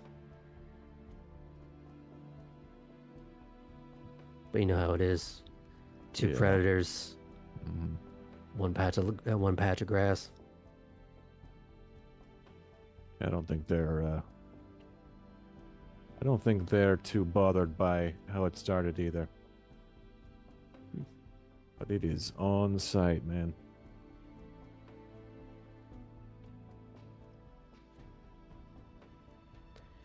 Is there anything you wish to ask him before we fade out of the vignette? Or is there anything you want to ask Alden as you start to sail back into the city proper? Yeah, I think if we're probably again another fairly quiet journey. Maybe he tells us what happened on that island. Maybe he doesn't. Maybe nothing happened. Who knows? You don't smell any additional blood on him. Mhm. He doesn't seem to have any blood on his hands. The claws didn't seem to come out, or at least he was not wearing his claws when he got off the boat, and he wasn't wearing them when he came back. Mhm. And it seemed like he was merely checking a site that you had already been by, Mhm. as if to make sure that there were no stragglers that had come back, picking through the wreckage sort of thing. Kind of trying to see if people would return to the site of a crime. So, because when you got there, you didn't really smell anything fresh. Mhm. Whatever was there was kind of old death is the wrong term, but not fresh death. Sure. Would be the better way to put it. Mhm. So, as you are taking the boat back to Wormslow, as opposed to being picked up at Alden's house like you were with Jethro. Yeah. Is there anything that you want to ask either of them? Do you want to save it for when you get to the dock at Wormslow? I think he's happy to ask with Vern around. It's clear business is done. They're on their way back to Wormslow, and Artem will say, hey boss, you know much about this Eschen guy from Frankfurt? Not much more than the name. Why?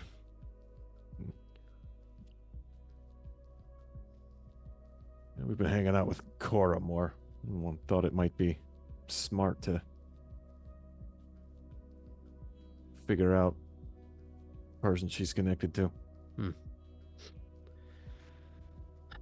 The little I know of the man is he's at least a Methuselah. Do you know what that is? No. Thought as much. Any kindred that's been over 1,000 years old. No. Your sire fits that and then some. Sure. Now the thing to consider really is Malkavian sitting in a position of power for any amount of time is not, especially in that kind of role, it's not impossible, but it is uncommon.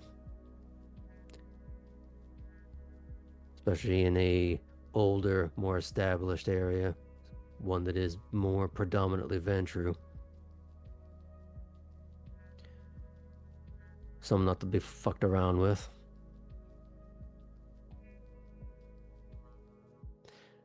Nobody suffers fools to live that long when there's ample opportunity to replace them with someone else. A lot of Malkavians like to play the fool, but they aren't.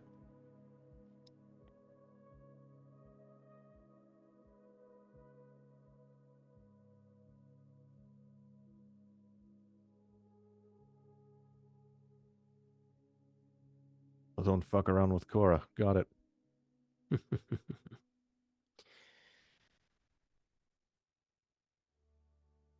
What about the other ones? And you get the impression if Vern is paying attention to this, he's not really showing it. He's at least more outwardly focused on driving the boat. And you notice that it's a fairly easy glide through the water. Seems to know when to speed up, when to slow down, when to turn. It is all fairly smooth and undramatic. Whereas Jethro, you kind of get the impression knows the waters but doesn't give a shit. Yeah.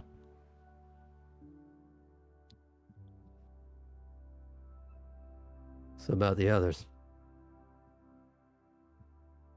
Well, the ones that the court reacted to at our introductions were Cora and Fulton. Suppose it's a little less relevant to ask about Vesper, Vespasian, whoever, these days.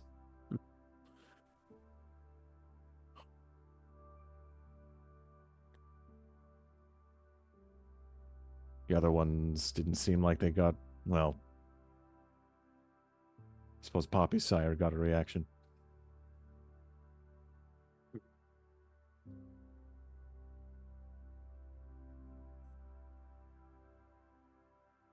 He'll be someone to look into. She doesn't seem to like talking about him.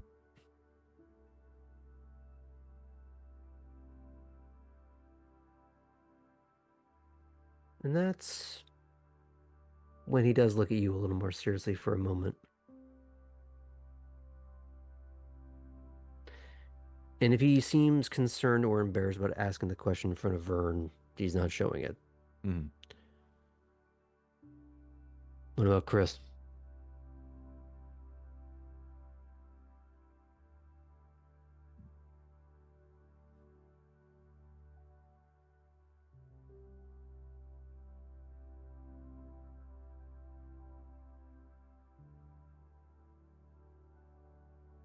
I think Chris's sire's all right. He's got a nice house. And how's she keeping up?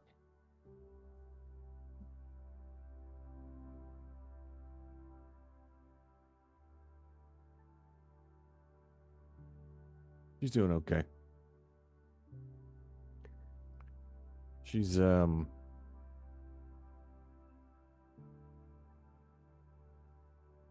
she's not ready for all of this. I think a part of her might want to be.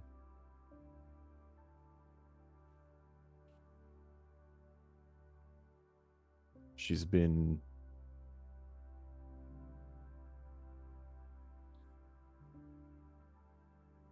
focusing on trying to defend herself. She's been. He kind of looks over to see if Vern is listening. Is he? I'm assuming you're more towards the rear of the boat. Sure. And it's not like a massive structure or anything, but you imagine with the roar of the engine, him being Sure. at the front, you're not speaking in his direction, that you can get some semblance of privacy. You'd have to shout for him to be able to hear. Clearly. Sure. Now, Okay. that's in terms of a human. You don't know what other vampiric skills he has, but you kind of get the impression that dialing up your hearing to hear you would also make him hear the Yeah. engine more. Yeah. So you can have some semblance. Yeah. He'll say she's been writing.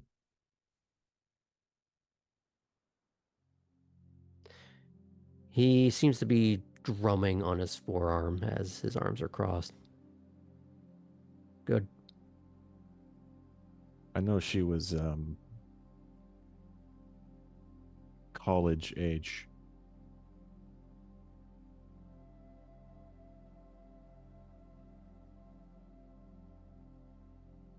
When she's got a little bit more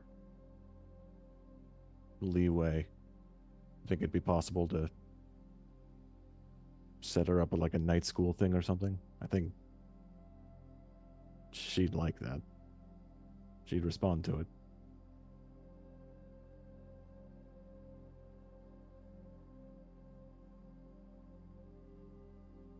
It isn't that the thought hadn't occurred to me.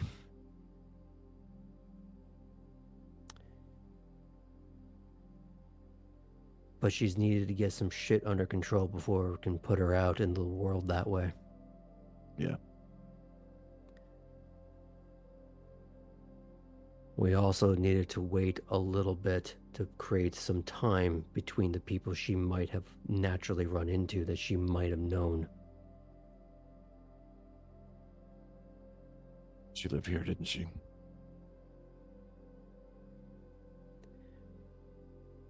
And for all intents and purposes, she died here.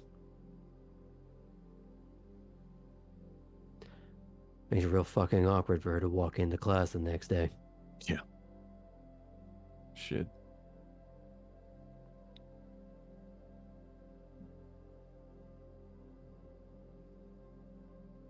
Well, she's been better. I mean, we've been hanging around with Elli more, which I'm sure you'd noticed. I think that's been good for her. Because they both piss each other off.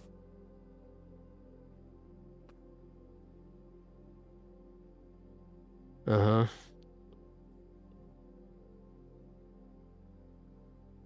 And how likely do you think she's going to be taking strips off of Elli? Less likely now than in the past. And why is that?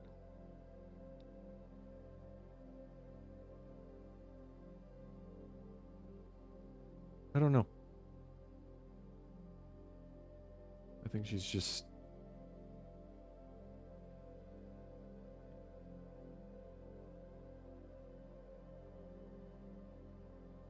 found more of a found more people to share the experience with. It's less.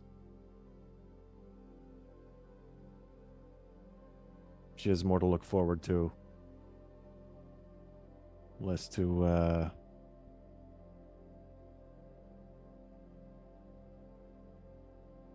be anxious about, maybe. I don't know.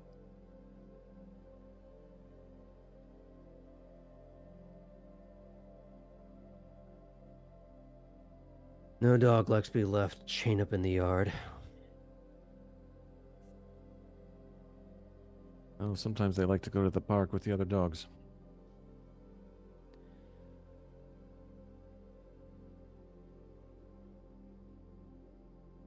But you can't bring a dog to the park that's untrained.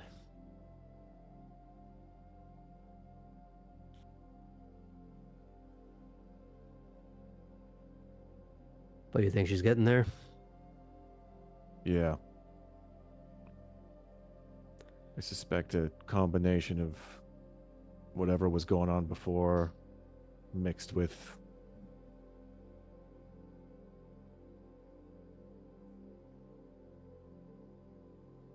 just the opportunity to be around more people like her.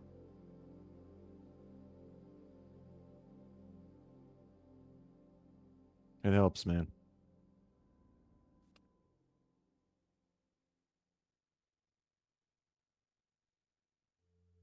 I don't know where I'd be without Natalia.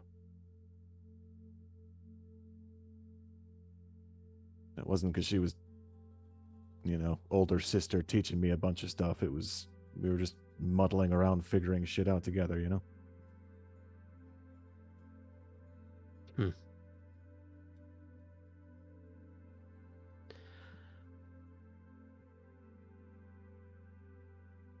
It's rare for Gangrel to be a litter. And you've had it happen twice.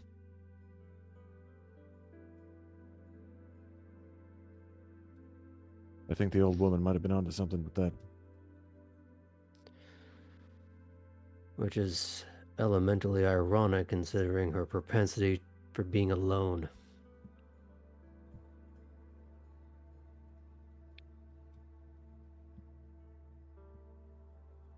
I've only been here a month, but I've probably seen you more times this year than I saw her. She was alone plenty.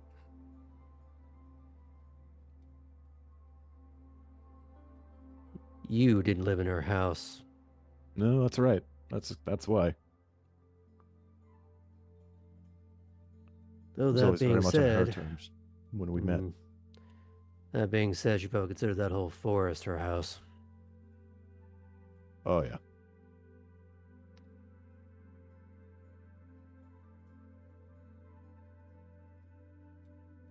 Any word about either?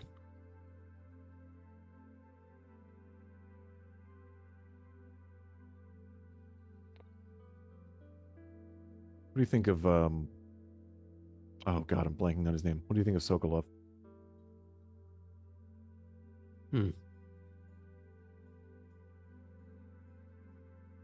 Dependable. Whatever that word means. Sure.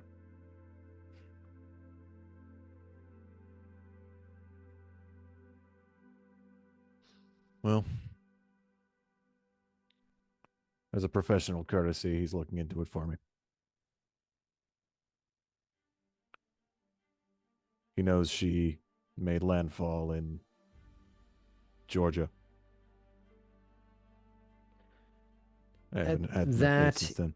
he seems to wince very slightly.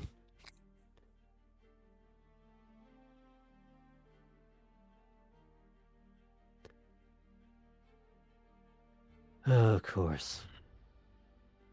Very funny joke. And what happened to the man that told it? Do I lie to Alden, chat?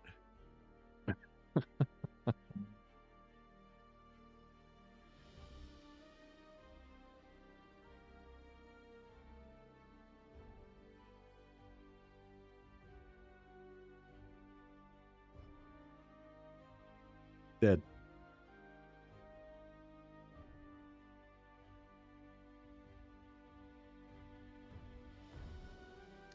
I want you to roll something for me. Mm-hmm.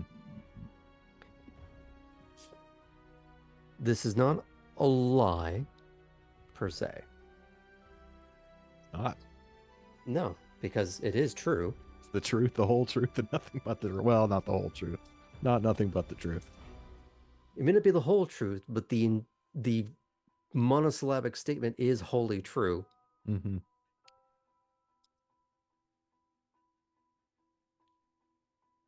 I'm not sure what I would have. Maybe I just have to have him roll to see if he picks up on this.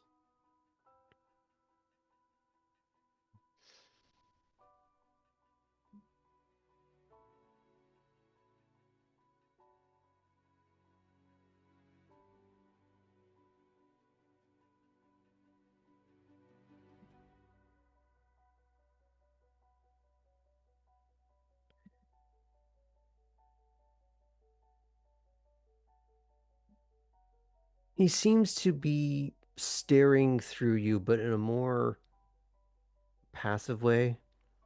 Not in the way that, say, Bianca would stare through you, through the wall behind you, the 10 feet of concrete behind that. It's more just giving that distant 10,000 yard stare, and you just happen to be in the way of it. Mm-hmm. And he just nods.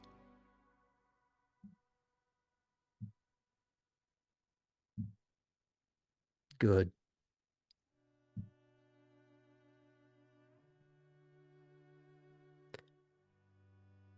And I think, unless there's anything else you'd like to add, that is a good time for us to go to break. Thanks for sticking with us, folks. We'll be back in a few.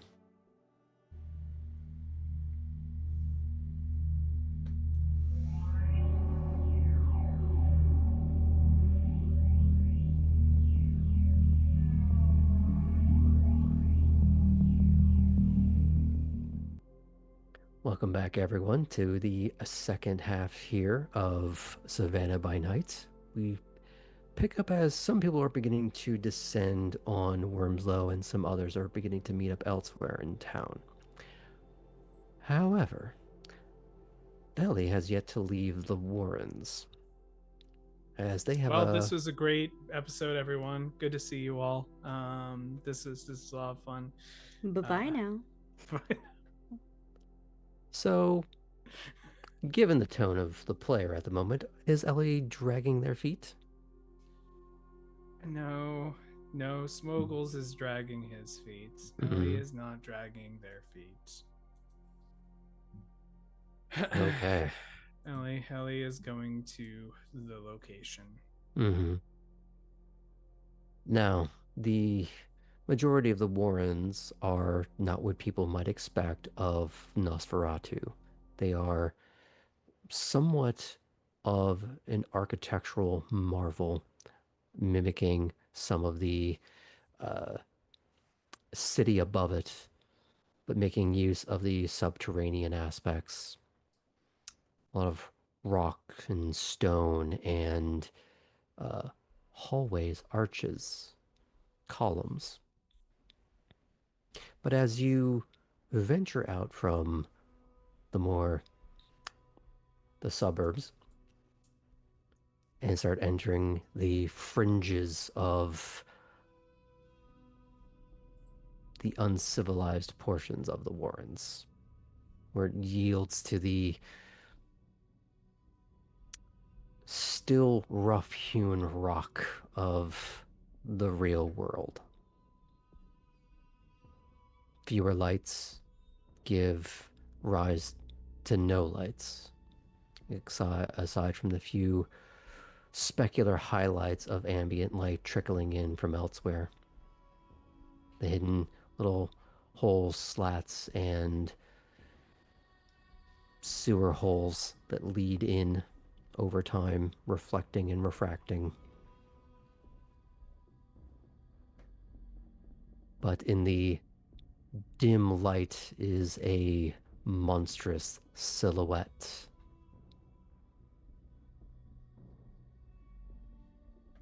A almost eyeless fish face on top of a uncomfortably chiseled torso, but all pale and almost one with the rocky putrescence that surrounds it.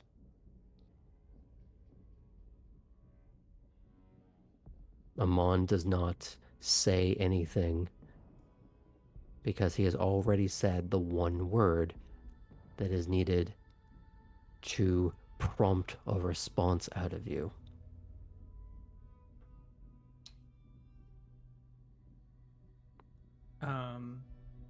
So I imagine he's going to need to then restart because of the update required, so that the update can be fully installed, which means I need to. Elli will go.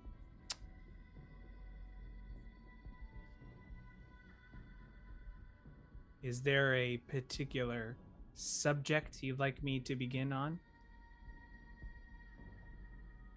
Once again, monosyllabic. All. Okay. And it seems like that sound is a cacophonous assault from all angles, like a pressure wave trying to compress you down like a squeeze ball.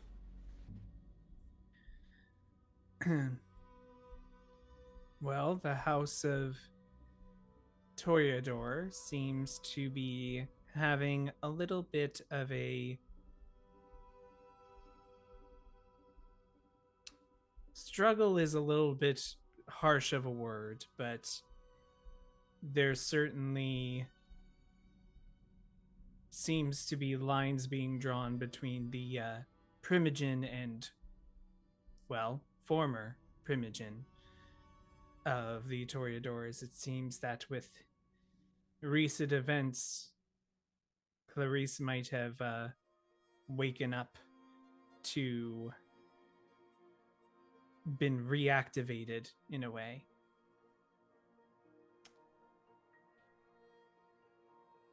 And it seems that caught in the crossfire are some of the new bloods.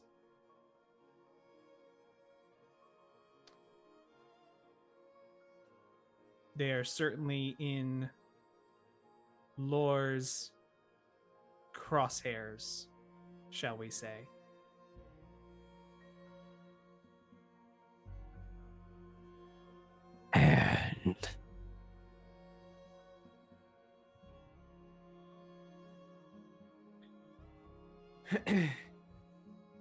And and as he says that, he has almost glided closer, but in a way that almost somehow seems like he's both not touching the ground, and yet the ground is rising up to meet him. And yet nothing has moved. I know the general area.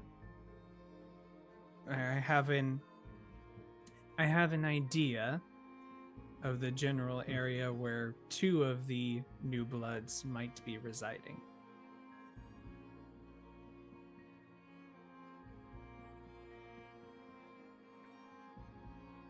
Out of character.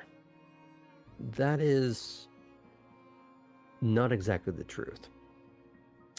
That is correct. That is not exactly the truth. I know Mhm. exactly where it is. Mhm. Are you intending to be, well, obfuscating the truth? I am intending to give only what I believe is as necessary information. So Mhm. I'm definitely at this point keeping some elements to Okay. myself. So this is a lie by omission. Correct. Kind of, because you do know. So this is a little bit more of a full lie. It is unlike Artem, this is not nothing but the truth. Mm-hmm. So you're gonna have to roll for this. Cool. Subterfuge and manipulation. I remember to get I thought I never got a dot in subterfuge. Great, cool. That's unfortunate. That's fine. Okay. Is he rolling against me, or is this a Yep. roll by myself? Great, cool. What am I trying to beat? We're both using a DC of 6. Cool. Haha. I bet you that means he doesn't have empathy, right? Oh wait, you don't have subterfuge? No. That's gonna be a 7. Stupid. Is this for real, chat? Ah! Also, it doesn't need to be said I'm using a willpower for this. Hmm.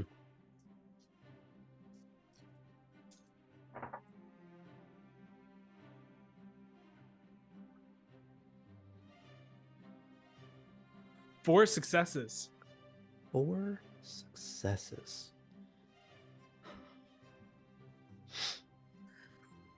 So here's what's cruel about this. He rolled like 20. That He rolled is 8. 5. That's Come 5, and there's 2 10s that I'm not bothering to re-roll.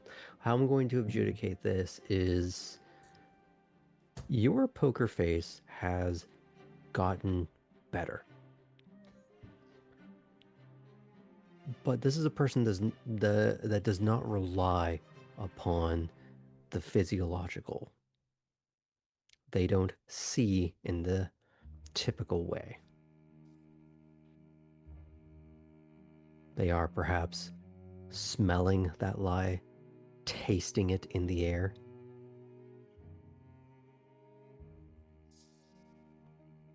And as they get closer, you can feel a hand from behind on your shoulder as teeth gnash next to the ear on the opposite side. Truth.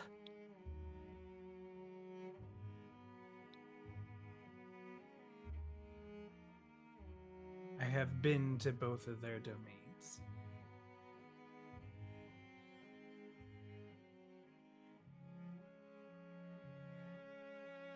There is a firm squeeze on your shoulder,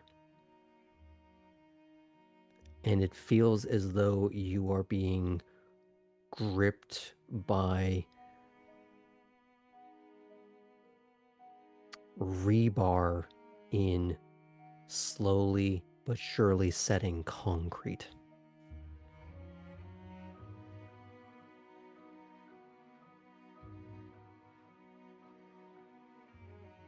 Explain.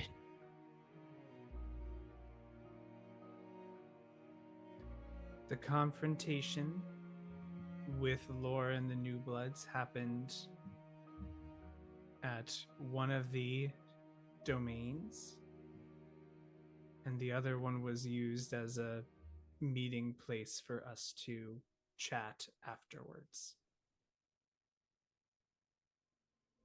And they are not far from each other.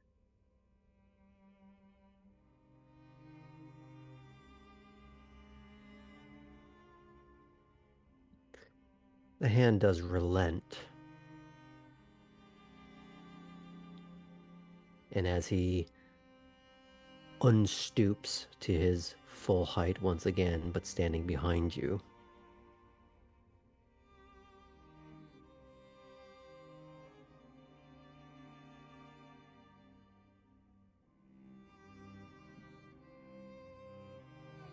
he slowly crosses back into your vision,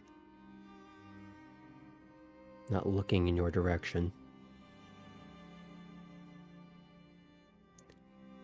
Explain why.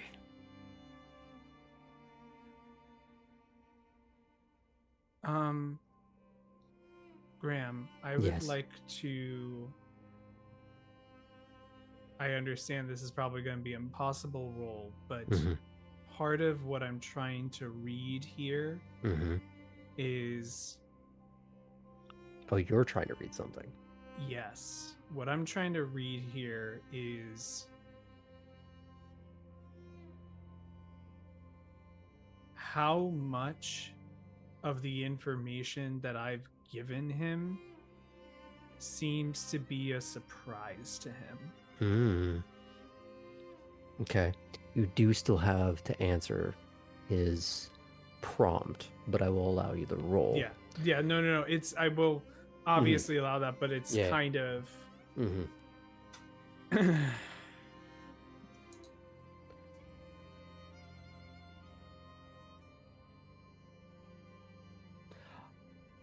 I'm actually going to give you this one for free. Oh, great. You can reasonably surmise, or maybe should have, that with the amount of people that were at Clarice's, that it is not exactly a secret where that domain is. Right. That he probably already knew that Poppy was in Clarice and Nico's orbit. So that was at least a somewhat of a given, or at least a very easy assumption. The one that was perhaps unknown, because you also haven't said it by name yet, is Cora. So the thing that is a little maybe not surprising, but added value is the idea that someone of that group is in like immediate proximity to another of them. So that part is, you can guess, is new. So what I am getting from that description is that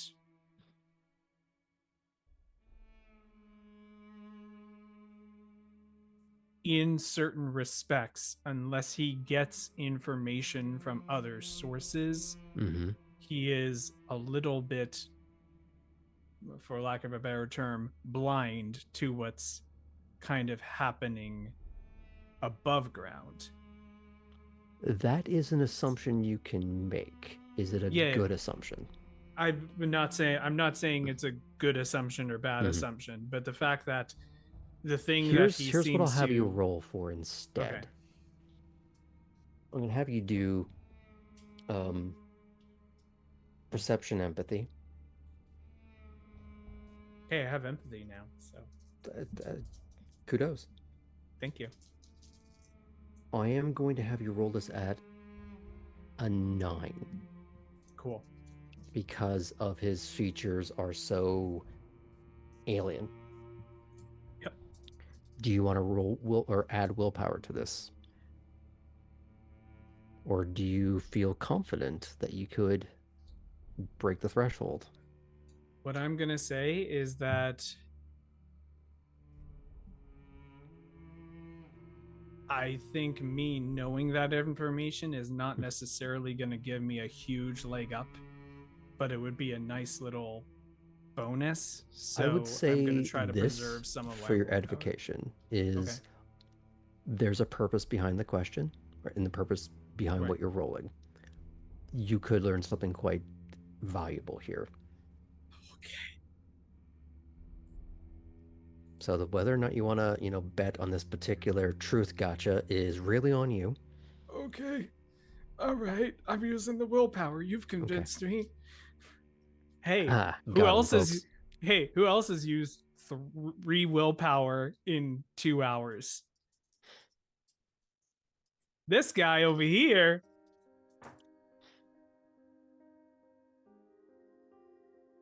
Two successes.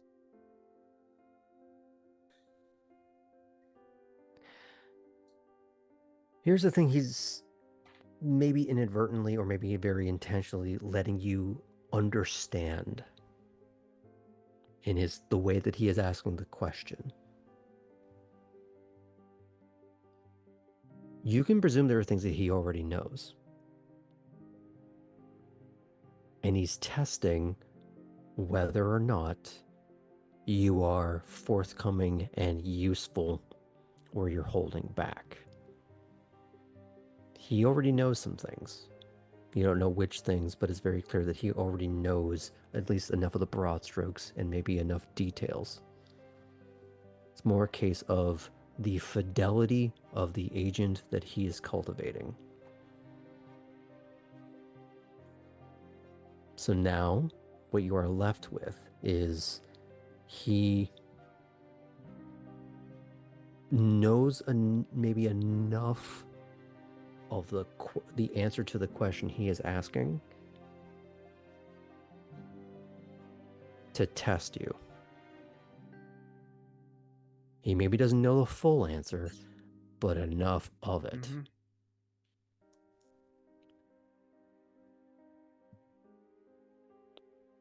I'll give you another part of that is with Alice on occasion having been the one to bring you here. The fact that Alice was not sent is a big element. You can read from that whatever you like. But you could surmise that that is someone that does she answer to him? Does she talk to him?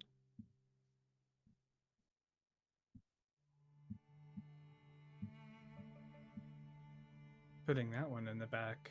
And Burner if for a she little bit. does, who else does? Mm-hmm. Who else within both the Warrens and outside the Warrens? Is there anyone outside the Warrens? What eyes and ears does he have? Are they kindred or insect or something else? How many answers does he already have? How many answers could you provide him? But how reticent are you being with them?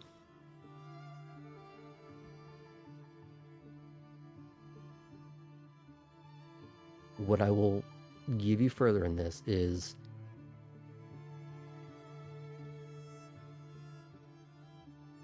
this is a old spy master that is testing the robustness of the agent they have put in the field to see if you can be of actual use, if you can actually be on the chessboard, or if you're a liability. So the question for yourself is, do you want to play?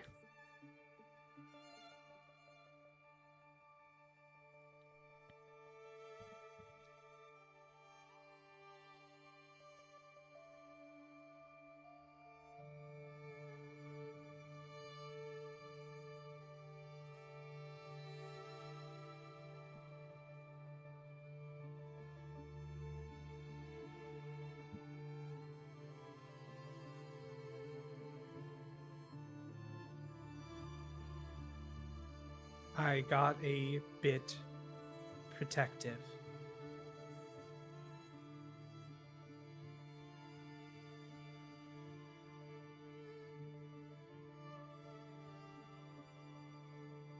As I said, they are in Lore's crosshairs. And right now, I do not know who, outside of a certain few, I can trust with any information.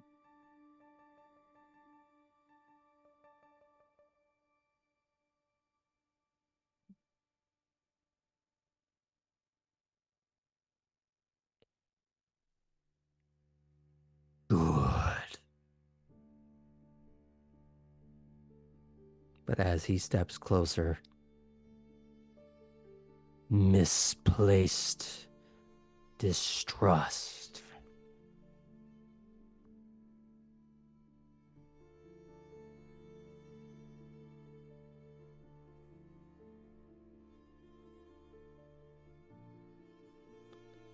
Consider your patron.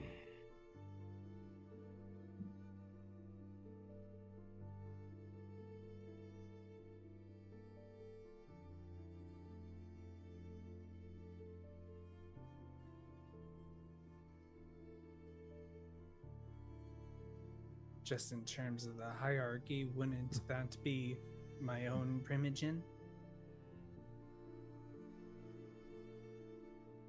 And there's this sort of twist flick of the head. Of his own head, just in case that wasn't clear. Well, Just pop that particular tab. yep, there you go.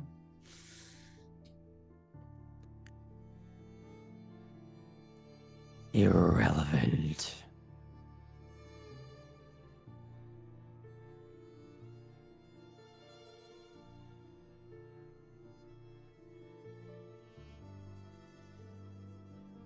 And beyond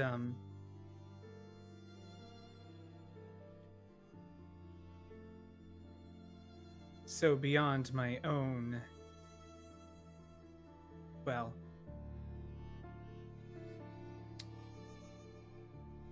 beyond my own physical proximity at this point,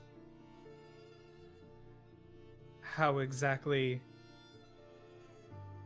is my patron assisting me?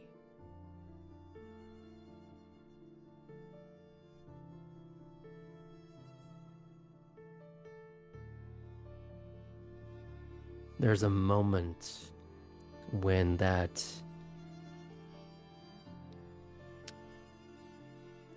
featureless freak of a face has this horrifically split smile.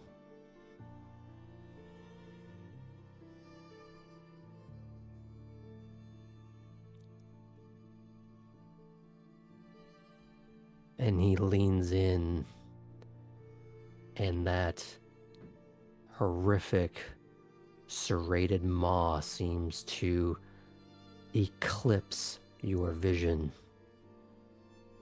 Life.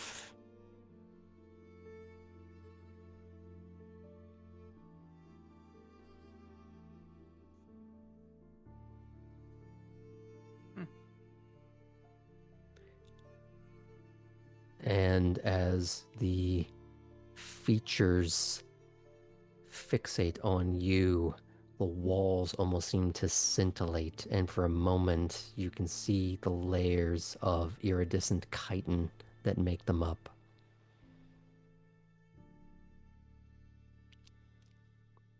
What else would you ask?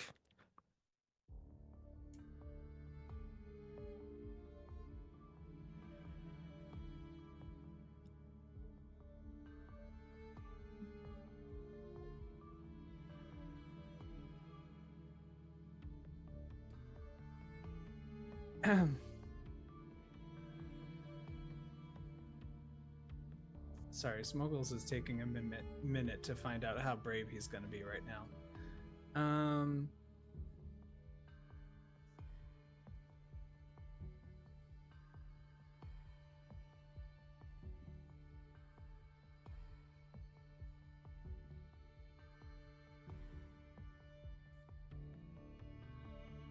Do you want to If the no, I got brainstorm it. it with me? Okay. No, I got it. This is good. Be fine. Okay.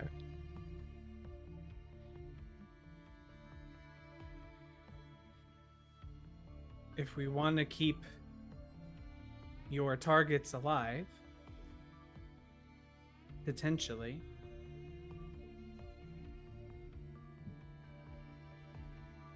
I could use some information on the one that threatens them.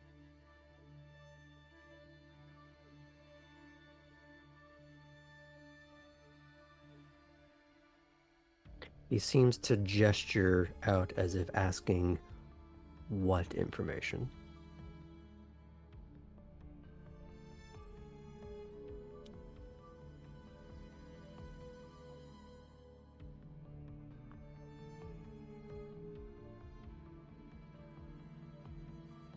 The location of Laura Laveau's domain.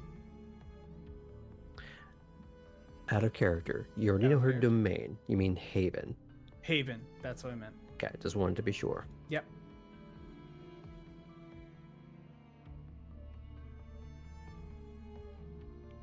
The walls scintillate and pulsate to manifest a atonal, cacophonous laugh that does not emanate from his face. Cool. Yeah, that's fine. That's the normal way to laugh.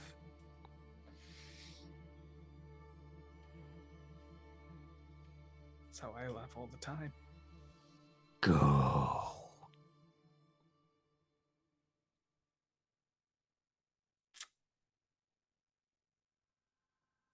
Pleasure as always.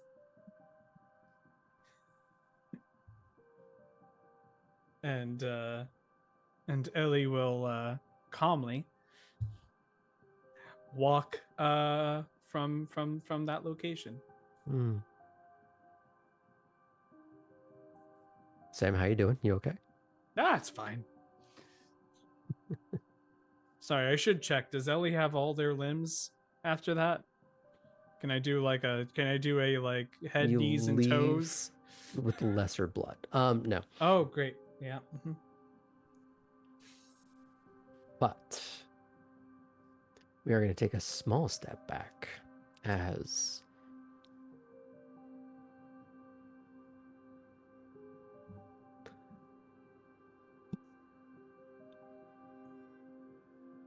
I would say that due to Artem having been out in the wilderness and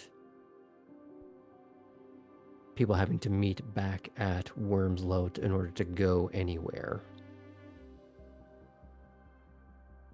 Ellie would have gotten a part of the group text. Chris saying at the house tonight if anyone else is. Got another thing afterwards. Which Poppy and Artem would know what that is.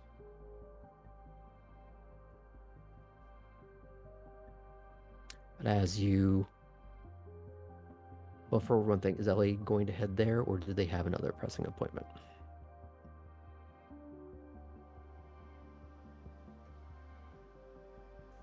Not a pressing appointment, Mhm. but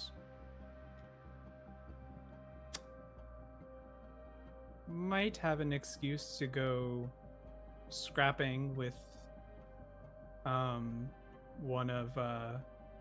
one of my younger friends Can't who imagine sings who. creepy nursery rhymes. Weird. Mm-hmm. I didn't know Petra was into that. Anywho. Yeah.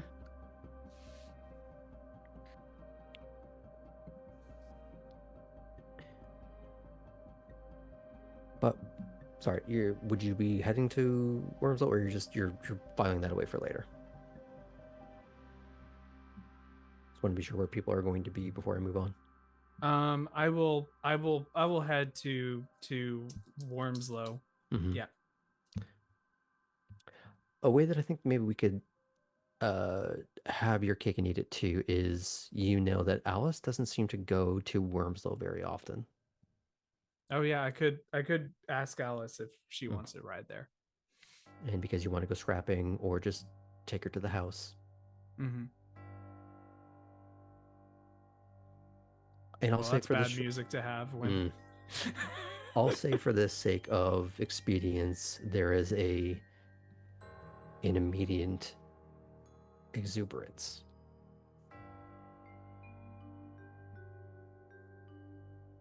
And I'll say you start heading that direction. Sounds good. So we're going to start peppering people in now. Artem, you do get a text from Jean Corwin saying, let me go and find that specifically. There is a spot open for him on a work crew tomorrow night if he would like to help. He'll respond, I'll be there. And she will reply with details to follow. See you soon. What's the giggle? I'll tell you after. Okay, then. For Cora, we'll say that in this particular instance, you are driving your car. Interesting.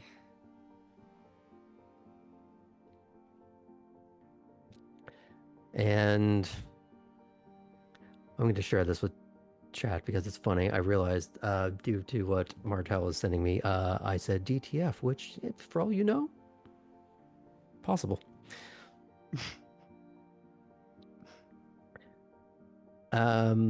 So you get to Wormslow, you have to drop off your weapon. Now, the question I'm going to ask for this is we're going to keep this part of it brief. Yes. You are in front of your primogen. Mm-hmm. You are driving her officially. You do have a weapon. Do you fuck around at the gate, or do you make this as quick and as painless as possible? Absolute best behavior, Cora. Totally corporate Cora is here. Got it. Poppy, you don't seem to have a weapon that you have acquired yet. Just my good looks. If looks could kill. We'll They have now. I'll I say gave her. Roxette is playing on the car stereo as you arrive. And I'm assuming you have nothing to declare. That you are, of course, asked, and there's a cursory search, as has become a little bit more common now with the Sabbat situation. But you are eventually motioned on through. Elli.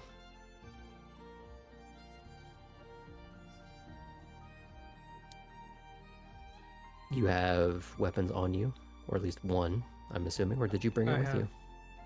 I probably, because of safety, did bring the handgun with me.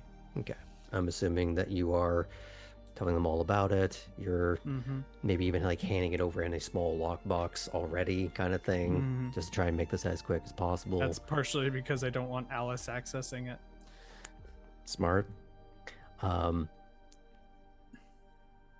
I imagine this is a lot of just trying to be as smooth and rote as possible, and partly because you got the little wild card with you and the heightened situation as it is.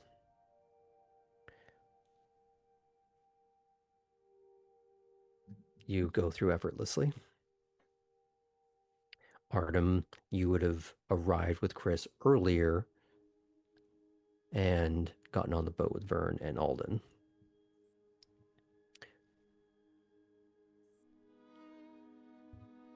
However, in that case, due to when you arrived at the gate, Alden would have arrived in his truck first. You would have been like right behind him by a few feet. And it would have been a case of if you had any weapons, it's a special case of a handing it to a member of security. They bring it in their car. They drive you up to the dock. You take it from the guard onto the boat, back and forth. It's a chain of custody situation.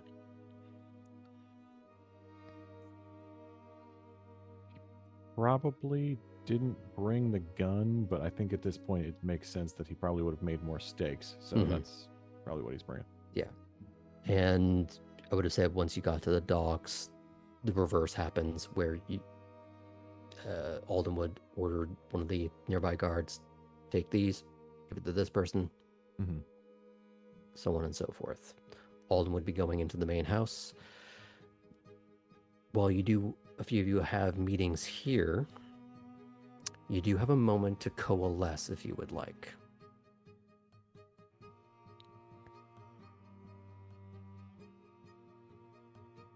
Is that something you would like to do, or do you want to get to your individual pieces real quick?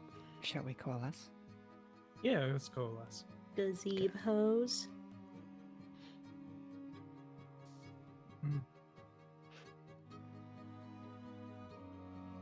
So, how's everyone's evening been so far?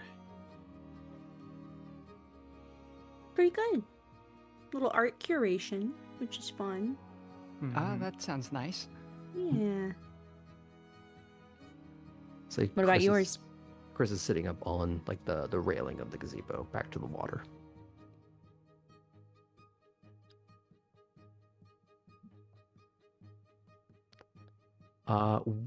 Boring as fuck. So Excellent. that's why you decided to put the bat signal out this time. I mean, figured if people were going to be here, might as well see some people before we go out and do the other thing we're going to do. And she looks at Artem and Poppy.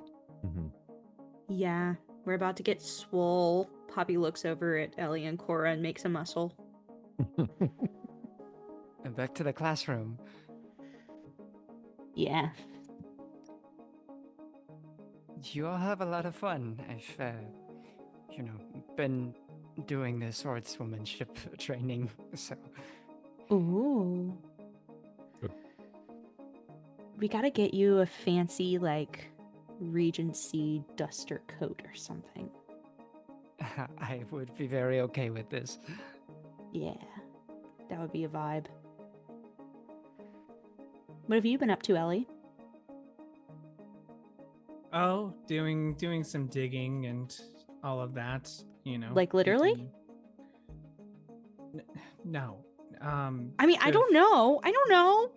The way I usually do digging, which is on a computer. I sat at my computer for like a bunch of nights and It's saw the what I apple could of your find. eye.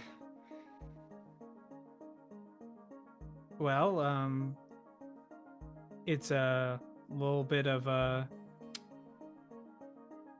she's a bit of a dangerous leader of an entire clan.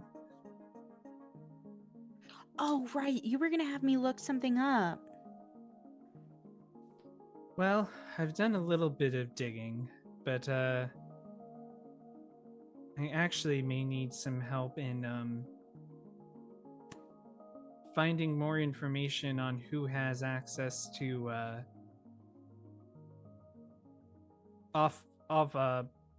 above the table. I think I'm aware of Poppy's relationship to at least SCAD of some sort. Being an artist, is that right? Of Poppy's, unless... Heidi is the only thing, but I Heidi's don't the think only thing? you know about Yeah, that. I don't But, think you know about Heidi. Not Actu- meaningfully. Oh, no, yeah, I definitely don't know about Heidi. Right. In that case, what I might do is I might go, do you have any connection, or do you know of anyone who has connection to SCAD? Yeah, like Tylene, Lachlan, but you don't want to talk to his ass. Oh, out of character, Poppy, you were given a key on your birthday to a studio room. By Was Tylene. I? Yeah. Did I forget about this? I must have. A lot was going on. Actually, I have a studio at SCAD now, which is very nice. Still in the decorating phase, so it's a lot of linoleum, a lot of cinder block. But we'll get there. That's very good to know. Yeah. That is one of the more ominous things you've ever said. Oh, I think they just have like a secret love for, ceramics. Sure. So I've gotten a little bit of a lead there, as well as I believe one of the Ventru might be helping out with some of the legal on the legal department for, I imagine they're probably doing it for most of the kindred, but setting up the various shell companies to hide the paper trail. So a little bit of looking through and finding out who's all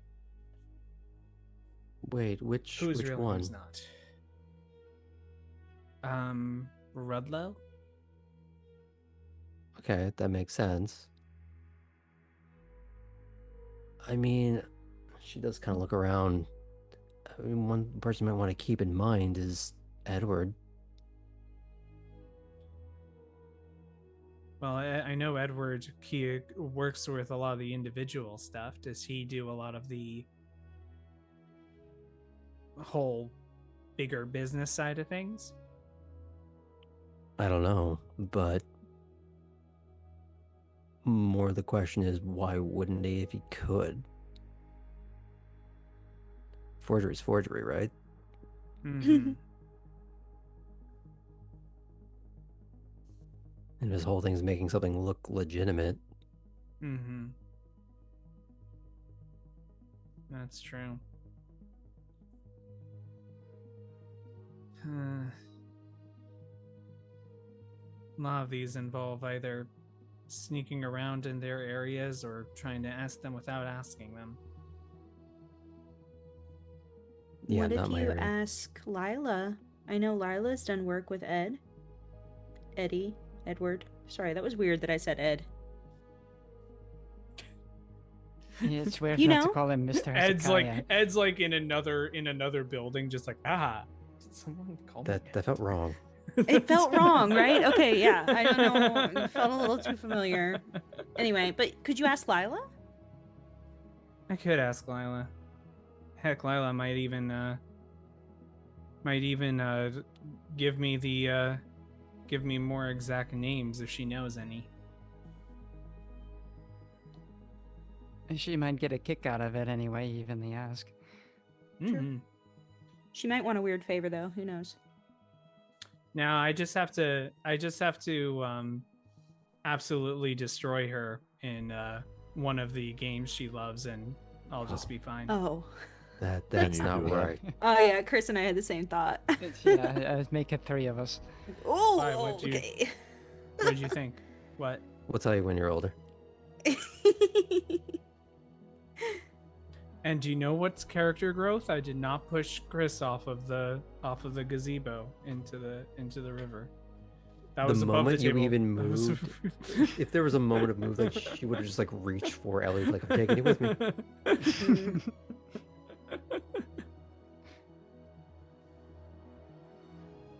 But yeah, that's what I've been working on. Sounds fun. Mm-hmm. Is it fun? Do you enjoy it? Like sneaking around, finding this info?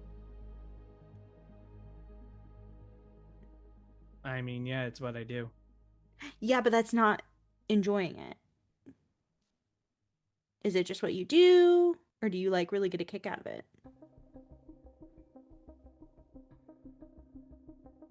I don't understand the question. Never mind. Do you find it fulfilling? Does it scratch an itch? I mean, yeah. I like knowing the answer to things. Yeah, that tracks.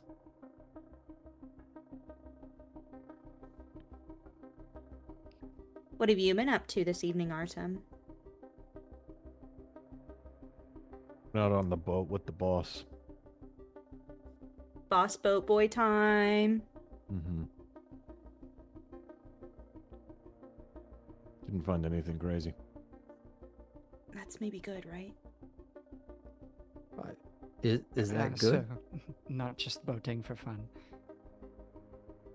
No.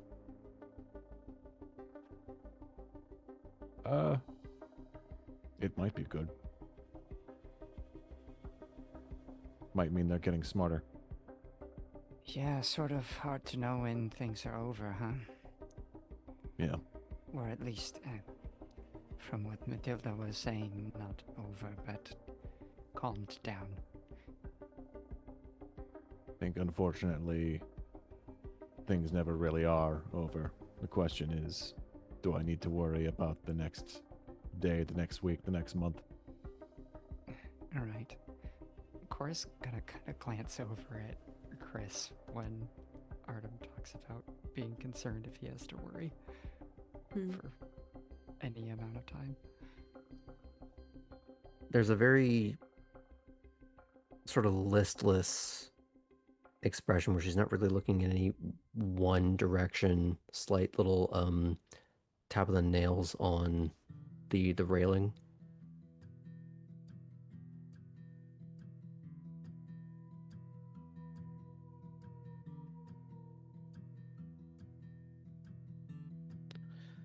So, the classroom, a little expedition, and is more to help with that, or just to get some frustration out? Yes. Good. Very good.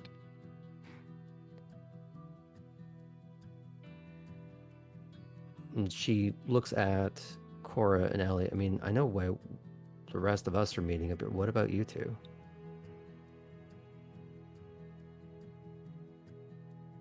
Well, I'm following up on some other details on my end. What about you, Cora? Hoping to talk to Titus, actually. I haven't really very much. Not since they won the race when we first arrived.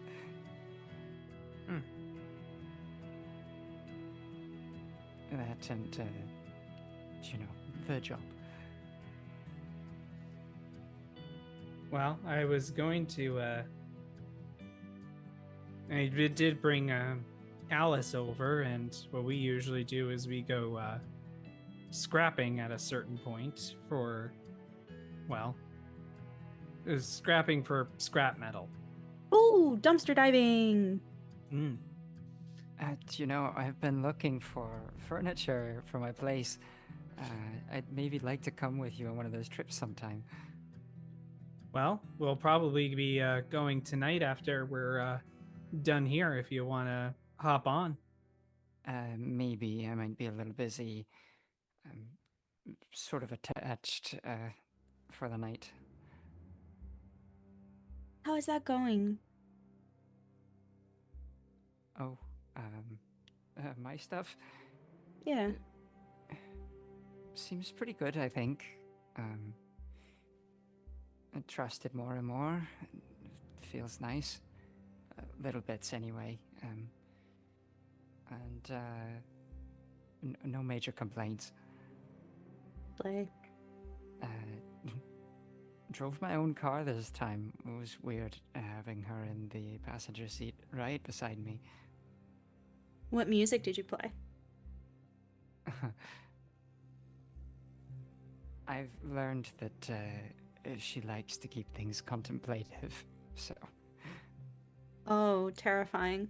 My goodness. She also kept the window down, I'll say that. Both windows. Really good ability to experience the city, though. Windows were down.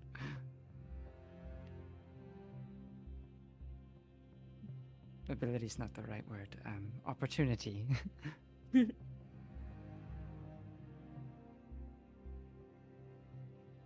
What about with you and the folks back at home.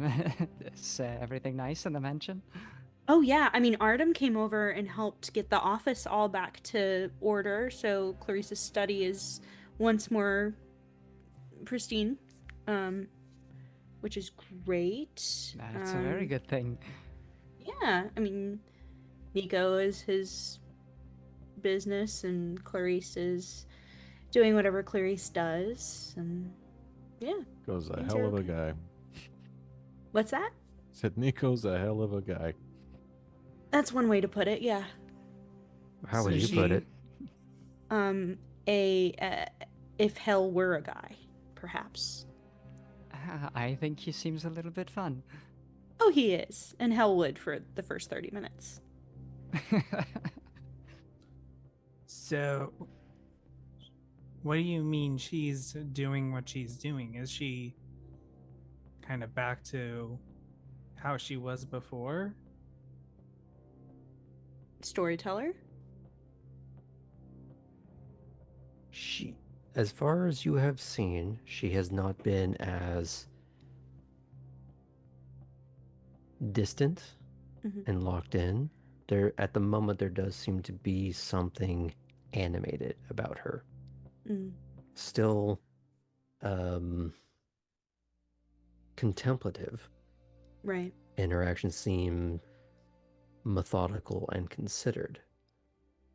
But she's And- not in statue mode. She's not in statue mode. Yeah, I mean, Clarice is Clarice, and she seems good. Better than she was when I met her. Maybe on an upswing.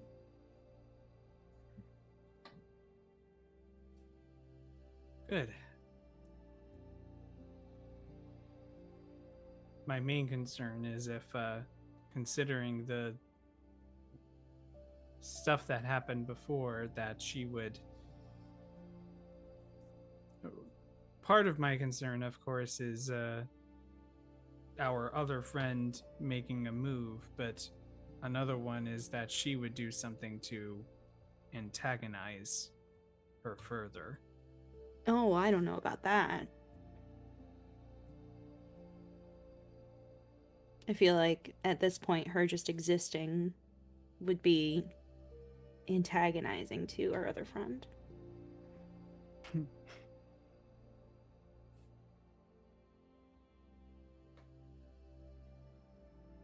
Out of character, I'd like to give everyone just a little bit of a bonus point for the roundabout way that you are discussing this in Elysium. I'm very proud of you as players. Yay! And that goes to firearms or It goes towards not XP? dying this session. Yeah. Yet.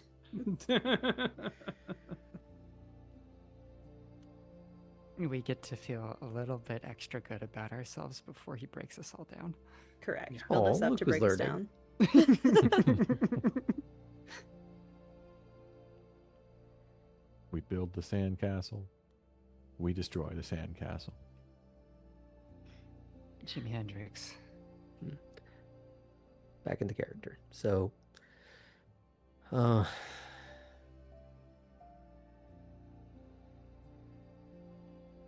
what's our next move?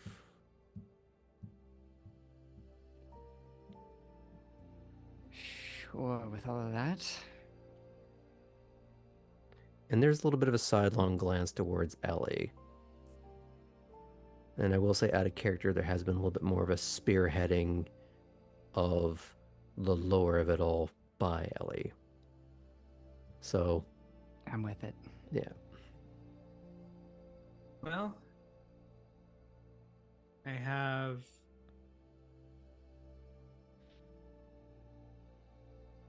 I have Lila, who I can chat with.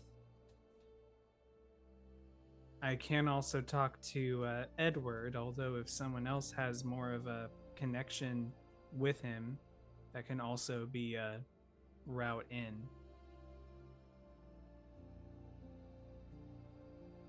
I don't think I know him like that yet. But you know him well enough to call him Ed. No, that was a slip of the tongue. Slip of the tongue. A wishful thinking. I wish for everybody to have a cute little nickname. Out of character, I'm going to look at Iskra for a second. Mhm. You've been wanting to talk to Ed for a little bit. I have been, yeah. Hmm. Uh, Throwing that out there. Well, I have been meaning to talk to him a little bit more anyway. I think Poppy and I are maybe on about the same terms with him, Mhm. but I wouldn't mind broaching the subject at some point. Mostly, what I would suggest is talking about anything concerning, well, specifically how closely he's worked with Rudlow. The only reason I say that is because it's less suspicious at this moment if I'm asking about her. Okay, I think I can think of a way to make that feel as natural as I can anyway. You all tell me I'm a very awkward person anyhow, so awkward questions should be normal for me. You're good at questions. You ask good questions. Thank you. I could snoop around the studio at SCAD when I'm there getting things set up. I don't know how helpful that would be other than like names on a plaque. Yeah, I guess I would see if I would just keep an eye out, especially I've connected some names that may or may not be attached to her at SCAD, so I think the main thing will be just to watch out and see if she visits any particular areas Sure. or if you ever see her around campus. And then if you do see her, probably immediately make yourself scarce. Yes, absolutely. Blend into the shadows. Become a shrub. Sure. Yeah, become a shrub. That sounds like a I'm like an certainly angel an shrub. idea. Yeah. Like with little wings. Mhm. Shrub. Theater kids. We don't Yeah. want no shrubs. Huh. I don't want your number. No, I'm not gonna give you mine. But yeah, well, I have see somewhere to what be. else. Yeah, still information gathering at this point, and as always, be careful and keep an eye out. I don't want to have to say this, but if obviously keep an eye out for her, but at this point, depending, also keep an eye out if Harlan is hanging around as well, or hanging around for too long. To be totally honest, we don't know really who is within her social circles. Yeah, be And on the that's lookout the for problem. anyone looking into your business. At least we've got each other.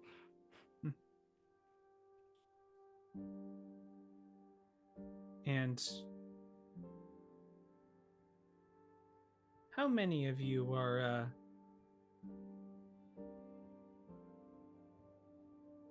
good at looking into the shadows, shall we say? Like the void. Or these other spaces, like Being able to see between those things. who might be able to hide from the mind's eye. Oh. I don't know if I've done exactly that, but I did experience something rather strange when we were all together on our hunt. Elli, I found myself having to squint very hard to sort of get the idea of whereabout you were at. I don't know what that was about exactly. Okay, well that's terrifying because you weren't supposed to not see me at all, so that's fun. But yeah, I would keep that talent around. I'm not exactly sure if any of my clan would be involved in any way. Not that we usually hang out that much, but then again, ooh,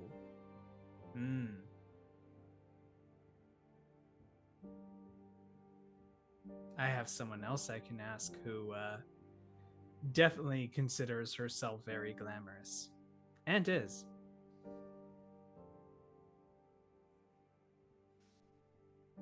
So, what did you want to ask, Puppy? Thank you, Cora. Thank you.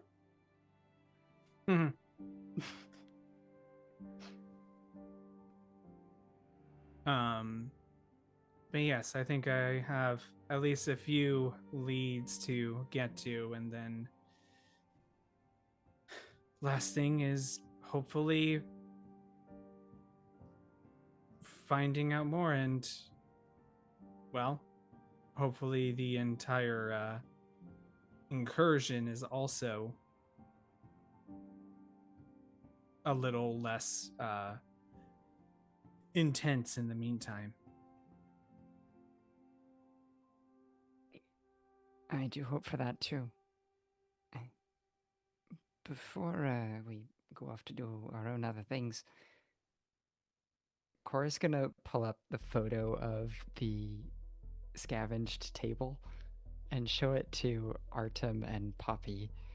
Well, show it to everyone and be like, but specifically to Artem and Poppy, is there anything the two of you think you might be able to do to this to make it refreshed for my space?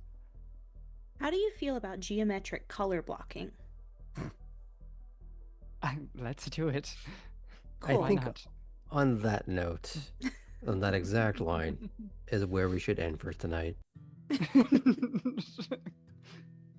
Thank you very much for joining us this evening.